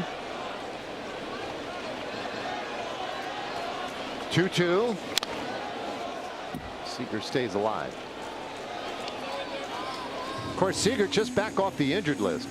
Came back on Saturday. And boy, the timing works out well, right? Played Saturday and Sunday. DH, shortstop. And then we had the off day yesterday, which is good. Just a way to maybe ease him back in a little bit. 2-2 pitch, and this is on the ground, second base, and that one bobbles away from Campbell. He scrambles after it and finishes the play to get Seager, and the inning is done. Rangers leave a man. Bottom of the 6th inning coming in Boston, with the Rangers leading 6-0. Welcome back to Fenway Park. I am here with the ladies, infamous now on our broadcast at this point. I've got Karen on my left. I've got Mary on my right. They're the spokespeople for this awesome group of women here. Now, guys, so Karen has been season ticket holders now for 30 years. You are the one that kind of organized this whole trip. But something that we really want to know on our broadcast is, where did these hats come from? They're spectacular. Actually, my cousin had a friend that made them for us. Well, they're beautiful. I mean, how did you guys come up with the design? Like, how did she come up with this design? I don't know that. Well, I mean, they look great. You guys look fabulous. What did you think of the weather today at the start of this game? We don't mind the rain. We were here for baseball. And you're all big Rangers fans so far. What do you think of this game so far? I know this team has been scrapping a little bit to this point, but what do you think right now? This has been awesome. Wet and awesome. And I believe this is your first time at Fenway Park, right? What do you make? Our first time. What do you guys make of this experience? It's been so fun. We've had a blast. We would definitely come back. And last question for you guys, just what's it like to have this group of women that you guys can all kind of come around the Rangers with and really rally around this team? How special is it to have this kind of connection? Oh, it's wonderful. They're all great people. They're wonderful. Karen? They've all been wonderful. It's great. Are you talking about us now? Oh, yeah. We're all friends and family. Awesome. Well, it was so nice meeting you guys. Love the ponchos. Glad you brought them from Texas. You couldn't be wearing Red Sox ponchos out here, right? Thanks for the time, guys. All right, yeah. Well, they look like they're having a great time. And now, I mean, they're famous. There you go. Good times. Listen, this is a great place to come visit. If you want to see a game on the road, there are a lot of great venues. Now I'm wondering, are they going to be back for the next 2 games, or is it just a one-game thing? I'm thinking if you put the effort into being here for tonight's game, you're probably in for the series. I mean, look, I'm left-handed. You're kind of left-handed. I'm definitely left-handed. Well, you play golf right-handed. That's true. But might be my problem. It's 6-0. We need you tomorrow. Oh yeah, no, they're coming back. Yeah, they're bringing the good vibes, the 6 runs. And maybe Laura's negotiating that right now. 0-2, and here's a swing and a miss. Duran strikes out. Heim has to throw down to first to complete it, but he does. 1 away in the 6th inning. Well, I'd say Eovaldi looks pretty good. Oh, he looks great. Pretty much every game this year he's looked great. He goes to the curveball here. And just a great pitch. Outside corner, below the zone. Just another masterpiece. That's the guy who is giving him a little trouble tonight. And he grounds one down to first, but foul. Devers with a base hit and a walk. And that would not be a surprise, right? Now, it's a surprise a little bit based on what we saw from Devers in the opening weekend of the season. But that was the aberration. Yeah. Devers is a guy year after year who is running the very top of the list of great hitters in the league. Yeah, from 2018 on, this has been one of the 10 to 15 best hitters in the game. Obviously, there's a big issue here that Triston Casas has gone out for the year, and Rafael Devers, from what we understand, refuses to even try first base. Yeah, we haven't even dipped into that subject matter yet, but Triston Casas just a couple of days ago injured his knee, had knee surgery to repair a ruptured tendon, and he's done. So they have an issue at first. Devers lost his spot at third base at the beginning of spring training when the Red Sox went out and signed that man, Alex Bregman, and he took over at third, and that was contentious. That whole thing was rather ugly, and it spilled into the regular season. But this is where I think the Red Sox would like to see Devers offer his services at first, but he has not. He takes high, 2-2. I will be shocked, my opinion, if Rafael Devers is ever a third baseman again. No, I don't think so. If he wants to play a position, if he just wants to DH, then he just wants to DH. But if there's any time that he ever wants to get back on the field, I think it would be as a first baseman. 2-2 pitch, and he strikes out swinging. Back-to-back Ks in the 6th inning for Eovaldi, just getting better as the game wears on.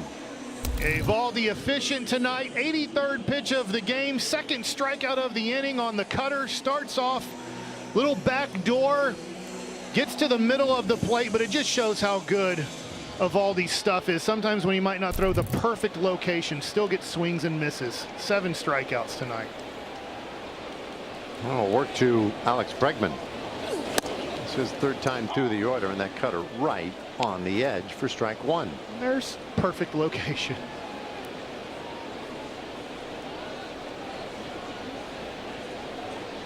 Strikeout on a flyout today for the Red Sox third baseman, and he gets a piece of that one, but it's 0-2.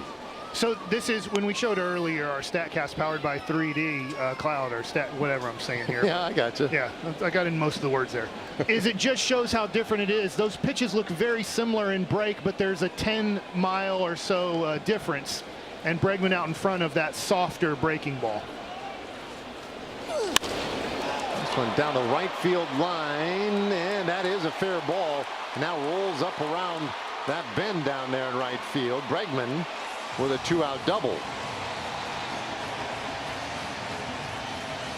Well, Bregman's having a very good year offensively, and on 2 strikes, we've seen this in Houston a lot. He takes the ball the other way and keeps the ball fair for a double. It's played nicely out there by Albombi. Sometimes that can get right on that wall and really scoot around you. So far, Albombi's having a Gold Glove caliber year in the outfield. He is. I agree.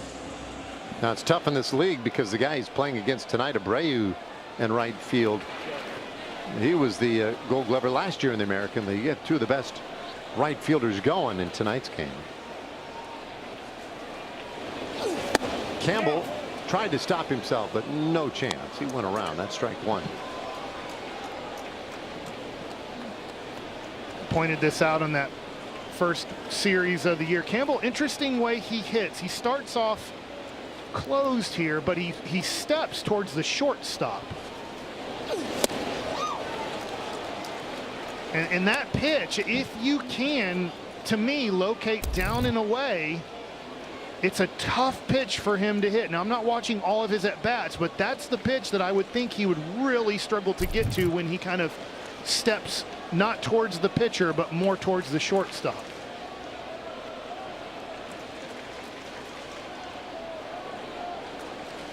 Oh, 2. And he sends that back up the middle, and that's through for a base hit. Bregman around third base. He'll score. And Campbell with the RBI single makes it 6-1.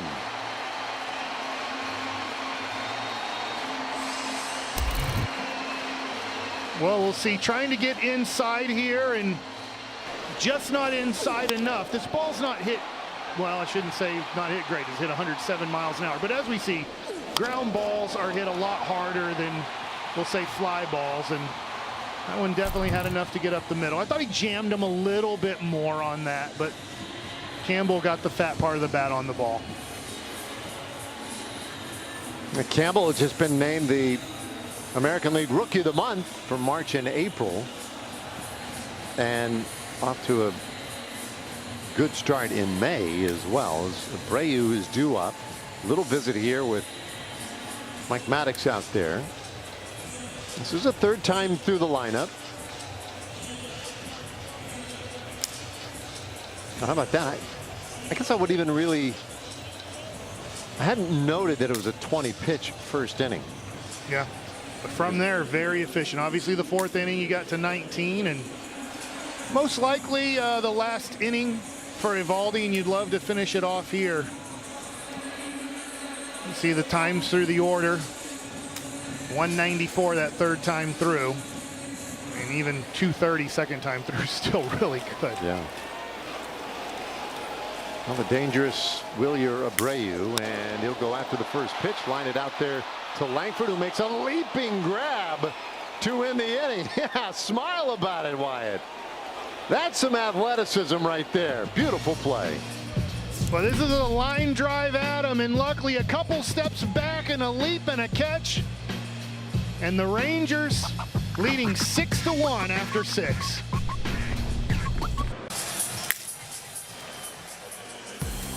All right, on May 14th, theme night tickets will get you a Call of Duty Endowment Ghost figurine. It's Rockies versus Rangers only when you buy your tickets at rangers.com/theme nights.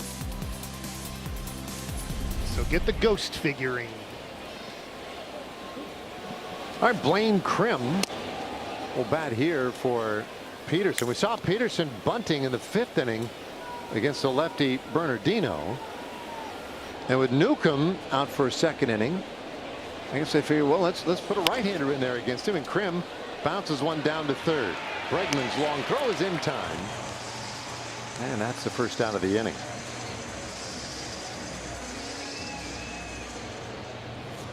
So Crim continues to look for that first hit. Here is Marcus Semien.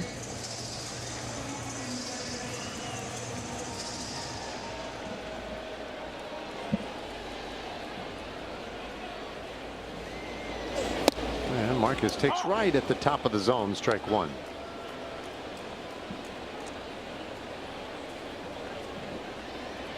Couple of hits tonight, a run scored for Semien, and watch one away. That average getting closer and closer to 200 for Marcus. Slow start for so many of these Rangers, and suppressed batting averages, but a lot of them on the ascent, and his one of those. 2-1. Brett Boone talked about the back of baseball cards and what the numbers say, especially for a guy like Marcus Semien. And yeah, I expect Marcus Semien. We saw this in his first year in 22. We talked about it. Got off to a really slow start, but at the end of the year had some nice numbers. 3-1 here to Marcus. Doesn't mean you are going to get to those numbers, right? But you just expect those numbers. If a game doesn't owe that to you, right? I mean, you do have to. You have to work for those numbers. You just don't go, well, I'll just show up to the park today and get my numbers that I've got for the last 10 years. But there are a few who work with quite the same diligence as Marcus Semien. 3-2, and he fouls that one off. Amazing consistency with his work ethic and his approach, all of it. Yeah. And I can't remember what date it was. It was like May 18th or May 22nd. May 28th when he hit his first home run as a Ranger. Yep. Grand slam in Oakland. And then he took off. I mean, just absolutely bolted from there. 3-2. And he strikes out swinging here. 2 gone. Adolis Garcia comes to the plate. Great day today for this guy. I mean, it's not like he's hit 2 or 3 home runs. He has a walk, a sac fly, and an opposite field single. Just love the at-bats tonight, though.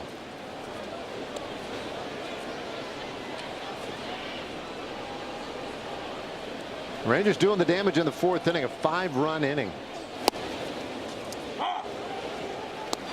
1-1.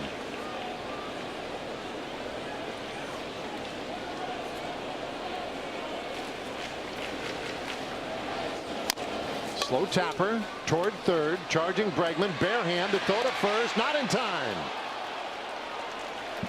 Garcia beat it out, but I do not like the reaction after crossing first base. Hoping he's okay. Yeah, the way he slowed up there, a bit concerning. Nope. Rags is we'll see the run down the line here. He gets down the line well, and we'll see the play from Bregman after he hits the base. Kind of a little hop right there, yeah. After the base is where we saw the kind of motion. You know what? It was a short step, that last step into the base right there. And may have just been a funny rhythm or something for him. Let's hope that that's all it is the first pitch to Carter misses off the plate. You know, it's interesting looking at the Rangers dugout from where we're at. We can see kind of Bochy and all the guys. They're not even really watching the at bat right now. They're watching Garcia to make sure he's okay. 1-1 to Evan. Carter with an infield hit. He has scored a run, 1 for 3.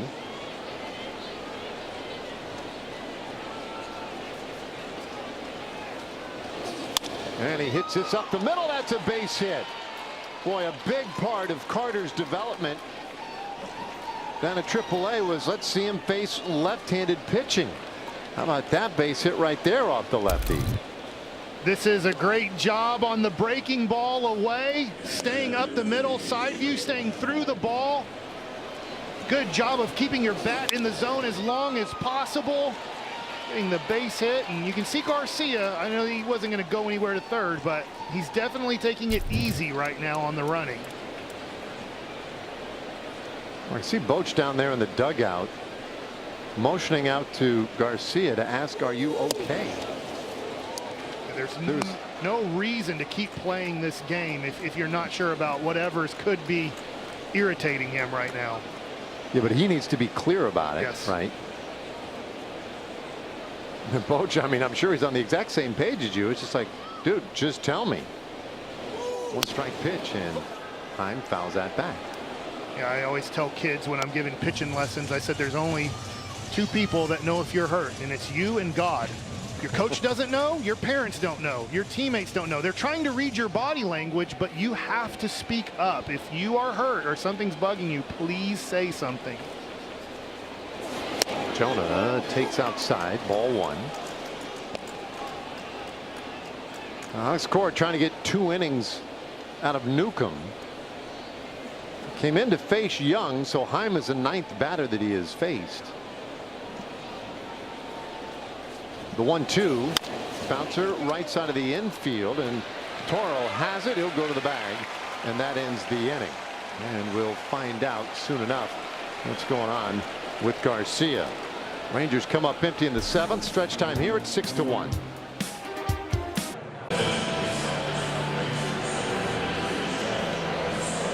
So Albombe goes out to play right field, and he's walking around. He was hopping on his way out there, but this was as he came off the field. Matt Lucero, head athletic trainer for the Rangers, and Bruce Bochy made sure they caught him before he even got to the dugout, and you could see Garcia letting him know, no, I'm fine. And so he goes back out. It's a great sign he's out there, and you have to take his word. Sean Armstrong on for the Rangers here after, guess what? Nathan Eovaldi pitches a gem. 14 innings so far for Armstrong in his 13 games. That first pitch down low for ball. And this is a good lineup. I know the Rangers are making a lot of good lineups from their starting pitchers not look good. But the Seattle Mariners, this Boston Red Sox team, when you go through the offensive numbers in the American League, the Red Sox are not as good as the Mariners, but they're up there in a lot of categories in the American League. Well, the Red Sox have scored 179 runs coming into play, right? I think that was 2nd. Yeah, to the Yankees probably, and then the Mariners 3rd, yeah. It was a swing and a miss, 1 and 2, and you look back at the last couple of games against Seattle, Rangers held them to 2 runs and 1 run. And again, they not only were the Mariners a good lineup, they were hot coming in. So, and the Rangers shut them down there those last two. And now this Boston team held to a run here tonight, and really precious few moments where they've really threatened. And there's a strikeout of Story. Armstrong gets his first man tonight. Good job by Armstrong with the fastball up. We'll see the replay here, and good location, letter high, very tough to lay off of, and good strikeout. How about this? And this was in the Rangers notes before the game started. Now we add Eovaldi's start to this. This is 11 of the last 12 starts for the Rangers starting pitchers have allowed 2 runs or less. Only in the last 12 starts, only the Jack Leiter start where in the 5th inning Seattle got to him. He had gone 4 innings, 1 run. That's the only start in the last 12 games that a team has scored more than 2 runs off a starting pitcher for the Rangers. Yeah. It's a phenomenal run. Yeah. If they can keep doing this, and the offense 8 runs, the last game right now they have 6, you'll run off 9 of 10. I love this, just watching him now talk it all through with DeGrom and Jack Leiter. There's a flare out to left field, and Langford is right there to make the catch. If you're Jack Leiter, young pitcher, you come with a great pedigree and whatnot, to be able to just hang out on the rail and listen to those 2 guys talk about pitching and talk to them as a peer. Yeah. How incredibly valuable is that? Yeah. I don't, to your point, there's no money that you could put on that. Well, there's some money being put on that. Yeah, well, that's true. Those two guys are making plenty. Guys, yeah, they give them a few bucks to start for the Texas Rangers. But for Jack Leiter, I'm sure that he'll talk a lot about throughout his career when he was a young pitcher, getting to be on the same staff as Eovaldi and DeGrom, and to learn nuances, tricks, reading hitters, reading swings, pitching in certain moments in a game. Gosh, I don't even know what they're saying down there, but I'm fascinated. Bouncer by the mound towards second base. And Semien positioned perfectly. They complete a 1-2-3 inning. So Armstrong comes in and keeps a good thing going. Rangers cruising so far tonight to the 8th inning. It's 6-1.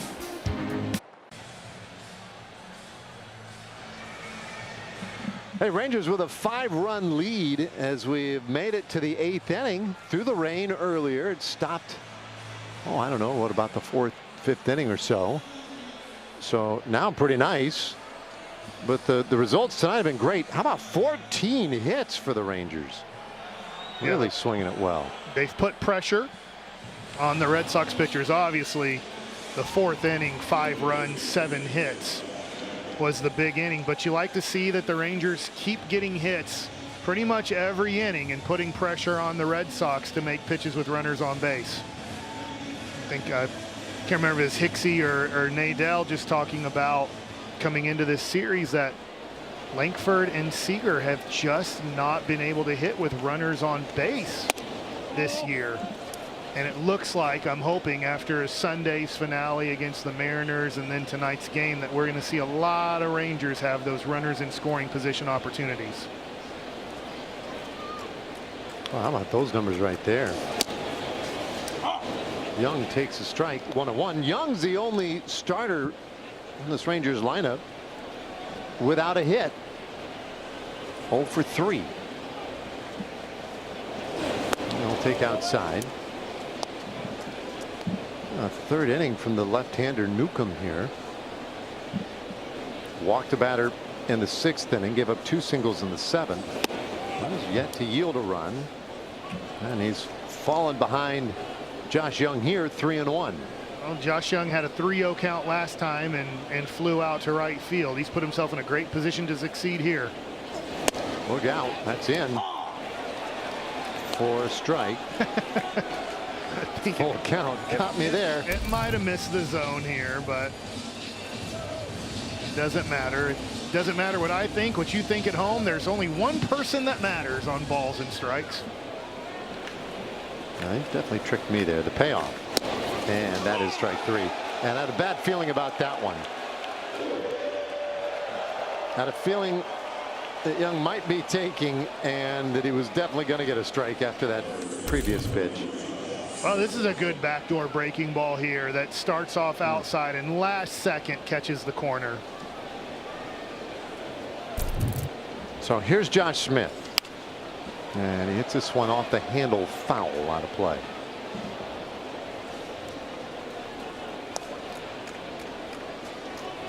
Two hits and a walk tonight for Josh. He's driven in a run. Rangers trying to get back to 500 with a victory tonight. There's a strike. 0-2. Meanwhile, the Red Sox, they would dip below 500 with a loss. And to go back to a point you were making earlier tonight, the way they treat this Red Sox team as a 500 club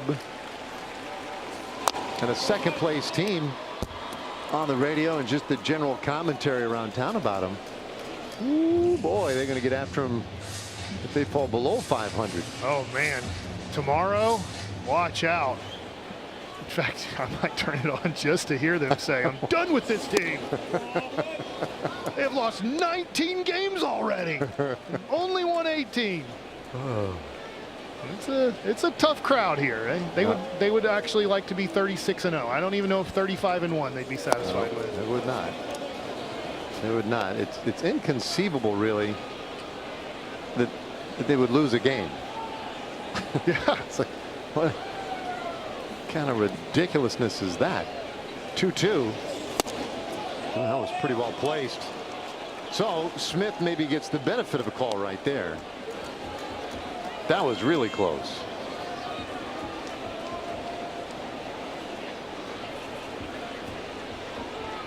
A payoff on the way, and he'll stay alive. Well, I'll talk about it again. The Rangers, 4 lefties in the lineup tonight. You're facing 2 righties after this game's over in this series, but you know, Newcomb's getting burned most likely for the rest of the series at this point. Yeah, this is third inning. I'm kind of happy that we're not going to see him again. This one out over third into left field. That's a base hit. Josh Smith with 3 hits tonight. Great at bat against a lefty too. Josh Smith using the whole field with 2 strikes. That ball's inside and is able to get inside of that ball and shoot it to left field.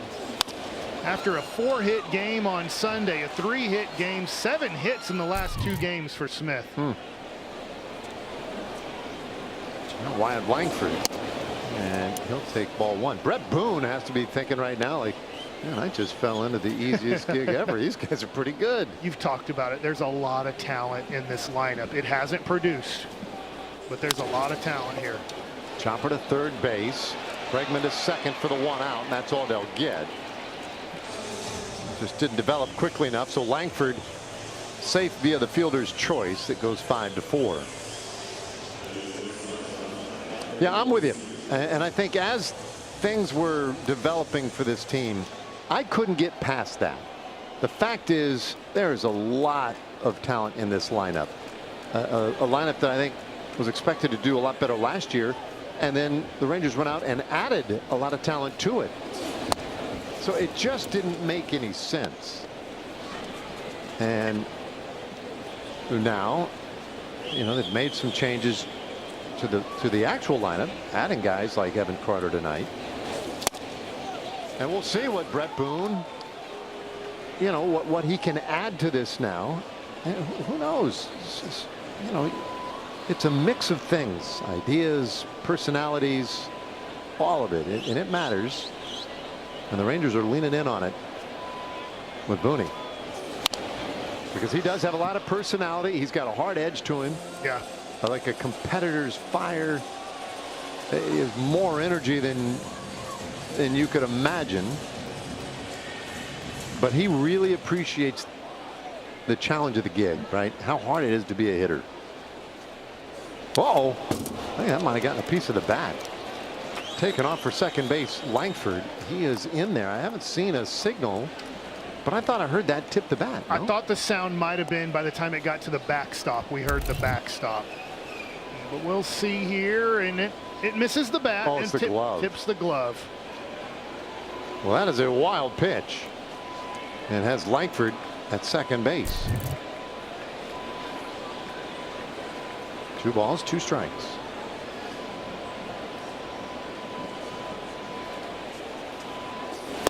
And Seager takes ball 3.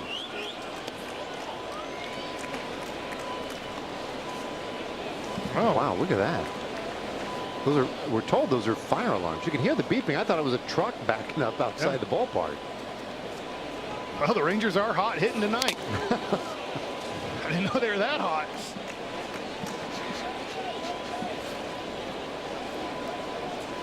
Might be just those assume- quesadillas they were serving us today. Oh, yeah. at dinner. I'll tell you what they consider quesadillas here at Fenway Park are a lot different than what the quesadillas are at home. Mike, could you just calm down, please? I think these are called fried tacos. Like to. All right, the 3-2. And a bouncer first base. Toro runs to the bag himself, and the inning is done. Rangers leave a man. Bottom of the 8th inning coming at Fenway Park. Rangers leading 6-1. This copyrighted telecast is presented by authority of Rangers Television LLC and may not be reproduced or retransmitted in any form, and the accounts and descriptions of this game may not be disseminated without the express written consent of Rangers Television LLC. There's a hole in the fence. Yeah, that's crazy, huh? Let's see. Are we going to play with Sweet Caroline still playing? Well, they haven't had much in the way of good times tonight. But good luck dampening their enthusiasm for the Sweet Caroline moment in the 8th inning. Is that new that they play it that close to the next pitch of the I know that was here. I haven't been here in 24 years, but they wouldn't play it up to like the pitcher coming set in his motion. They try to keep it going as long as they can, yeah, to get people all right, guys, carry that into the inning. From my expert experience here at Fenway Park, they will play that thing all the way through this first at bat. Well, I should specify, they will sing through the first at bat. All right. 6-1 though. Laura seems to settle them down. Yeah, they've been subdued tonight. This one looped down into right field. Long run, Smith, and he gets to it. Little over the shoulder grab, one away. I don't know how many people know how tough this is and how good this is. Watch Smith. He takes off sprinting, and he knows he has to slow down for a second to get the right reach out there because he doesn't want to overrun it. So he slows down and then perfectly sees it into the glove. Great play by Josh Smith. Like I said, he's going to win the Gold Glove for utility player this year. And the Silver Slugger. He's going to get both. Nice play. Yeah.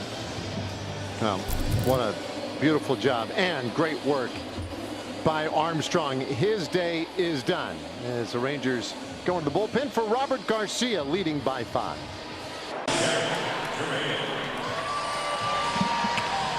All right, we're in the bottom of the 8th with 1 out, and the Rangers leading 6-1. And Robert Garcia, the lefty, on the mound for the Texas Rangers, relieving Sean Armstrong. And really good year in his 17 games this season with a 1.84 ERA and 13 Ks.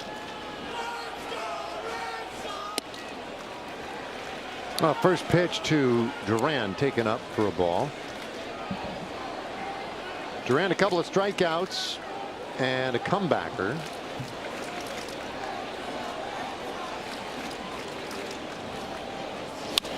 That's in the air down the left side. Coming in, Langford hard, and my goodness. It's a point there where yeah, I wanted to I'm with you. Yell to him to stop. He knows what he's doing. If you want to watch how to play the game hard, kids, parents, watch Wyatt Langford and how hard he plays the game. Even though he did scare us there as he got really close to the wall, and I did not want him running into that wall very hard right now, but he plays the game hard.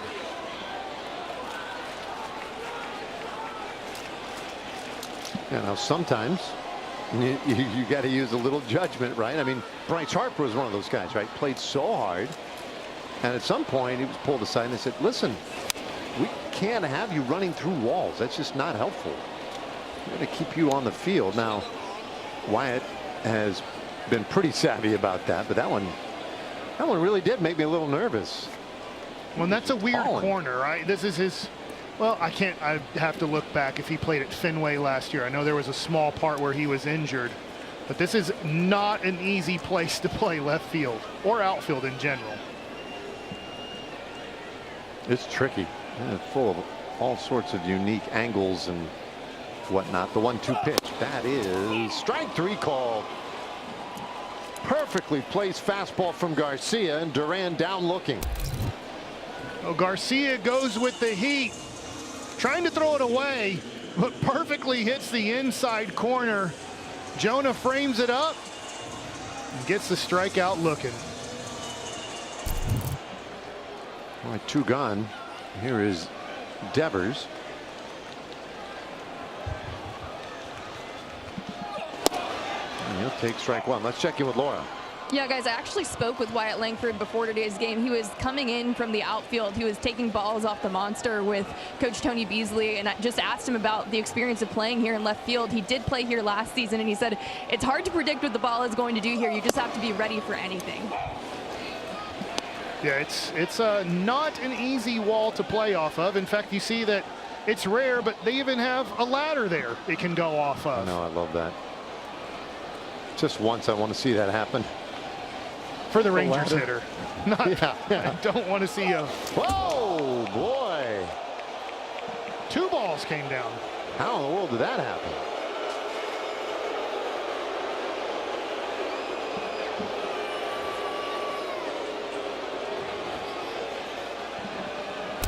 Well, this is scary here. Trying to go away, and that is right at Devers' head. Now, Garcia's not trying to do that, but that ball gets away. And luckily, Devers gets out of the way. Whew. That is scary.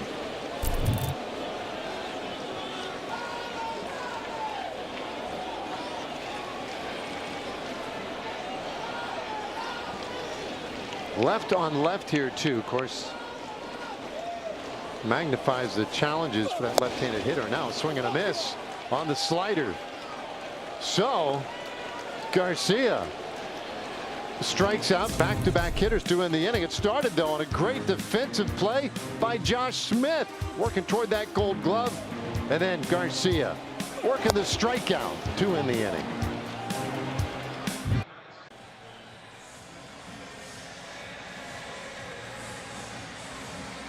All right, their long man stays out there. Newcomb will try to make it 4 innings in relief here. Blaine Crim will lead off this 9th inning, looking for that first big league hit. How cool would it be if his first hit was either off the wall of the Green Monster or over the wall of the Green Monster? Both those sound pretty good. Outside, 2-0. He pinch hit in the 7th inning and grounded out to third base.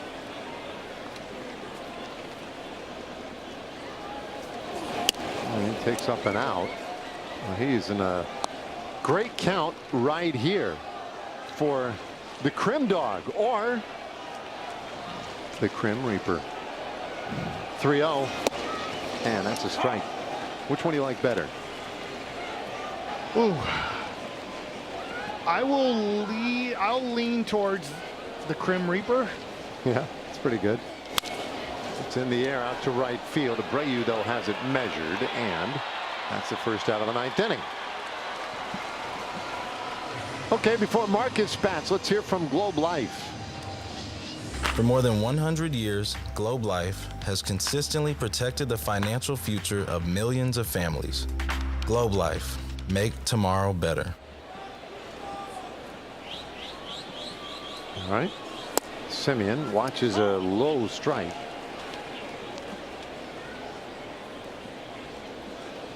Well, the numbers for the Red Sox bullpen are going to get Yeah. quite a bit better from where they are coming into this game. Yeah, it's been a pretty good piece of work here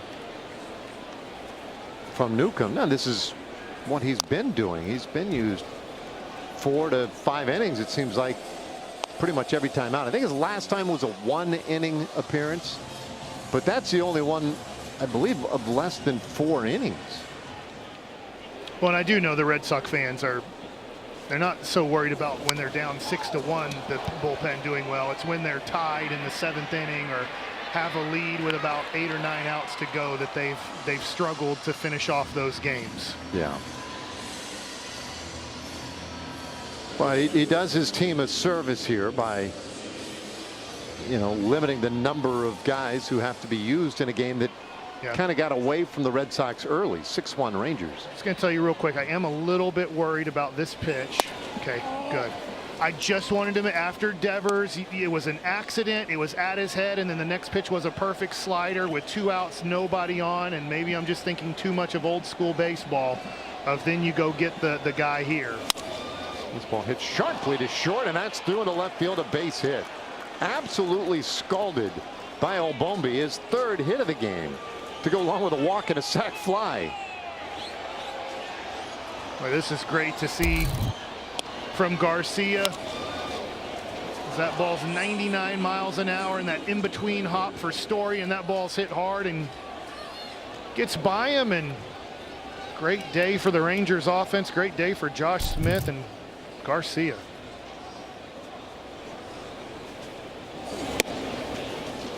Now, first pitch strike to Evan Carter. Carter had a base hit off of Newcomb in the 7th inning. And watch one on the inside corner. 0-2. Well, and his best hit ball was his first at bat, the line drive right down the first baseline that Toro made a diving play on.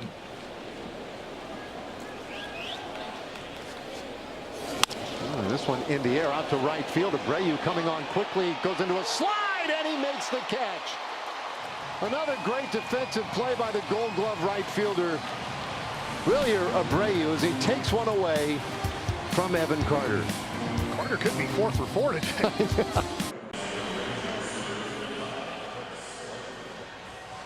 Well, it's been a fun one for the Rangers. 6 runs, 16 hits. And they lead 6-1 in the 9th inning. Chris Martin, the former Red Sox, will be on here for the Rangers. Well, the big 6'8" righty from Arlington High School in his 16 games this year. He has 3 walks to 18 Ks, the .230 ERA. Batting average against it, .220. Well, a lot of good pitching tonight. Obviously, Eovaldi had the terrific outing. Armstrong retired all 4 he faced. Garcia back-to-back strikeouts in his 2/3 of an inning, and so now Martin, and he'll get the 3, 4, and 5 hitters from Boston here. Alex Bregman, he doubled in the 6th inning and eventually came around to score on the single by Tristan Campbell, and that's the only Red Sox run tonight. Yeah, the Rangers have had not only a good offensive game, but also a good defensive game, and you just mentioned the pitching. The game delayed by rain. The start was delayed by rain, and then we ended up playing through some rain.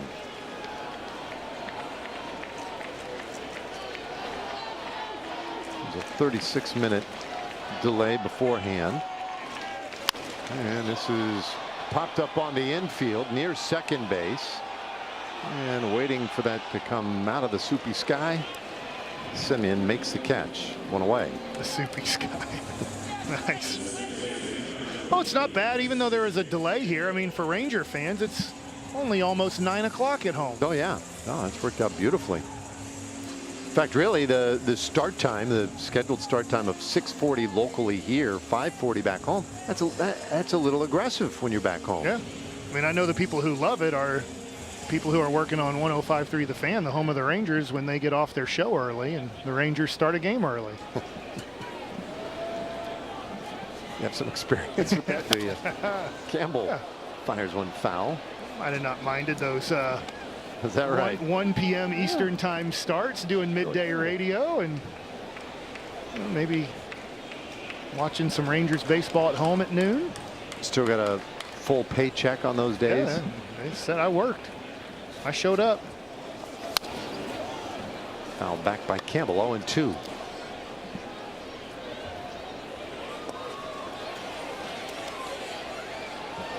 Well, this has been a good start to this series here tonight. Rangers started the season against Boston back home.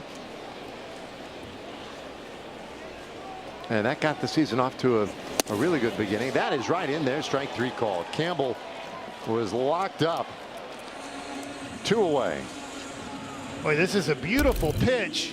And it was a splitter. I was wondering this. Watch the movement of this ball. It registered as a splitter, and I'm glad we had that view because I was like, gosh, that looked maybe like a hard slider there. But great look on the split grip there. Because if I didn't see that, I would have said, oh, I think that was a hard slider. Now, first pitch swinging, and this is flared out over short. That drops in for a hit. Oh, Wilyer Abreu gets his pound of flesh and manages a base hit in this one tonight. Well, you can't hold down Abreu forever. You can break his bat, though, on that swing. And just laid it out into the Fenway grass there, and you saw Langford. He came in hard, but knew there was no play to be made. So a base runner for Trevor Story.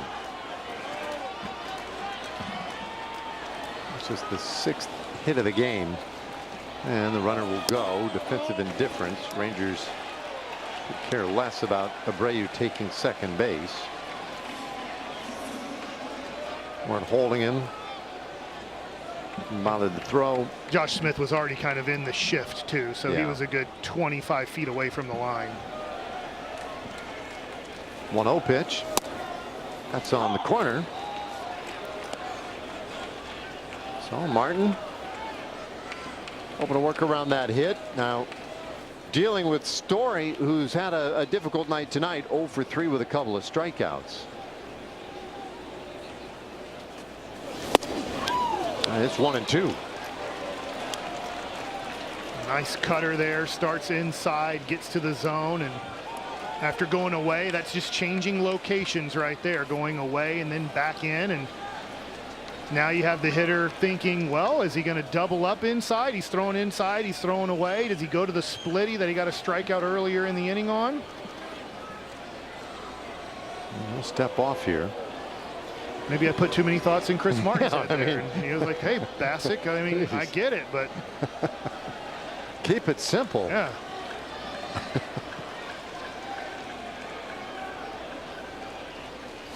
The 1-2 pitch, and that is high. Good 1-2 pitch, though. We saw earlier in the game Story chase up.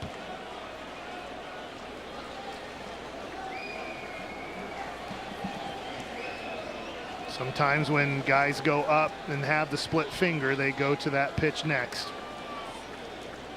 Well, let's see. That was the fastball again, fouled away. And by the way, when was the last time Chris Martin pitched in a game with a 5-run lead? I feel like every game he's been in has been a tie game. That's why he has a good ERA, but his record's 0-4. Right.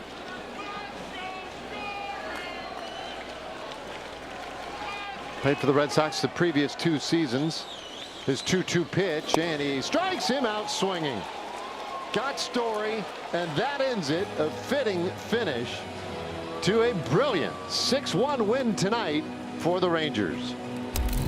Well, this is a great team win. Chris Martin goes with the cutter to finish off Trevor Story, finish off the Red Sox, and give the Rangers the first game of the series here. Well, what a great way to start this road trip. The road, which has been so unkind to the Rangers this season.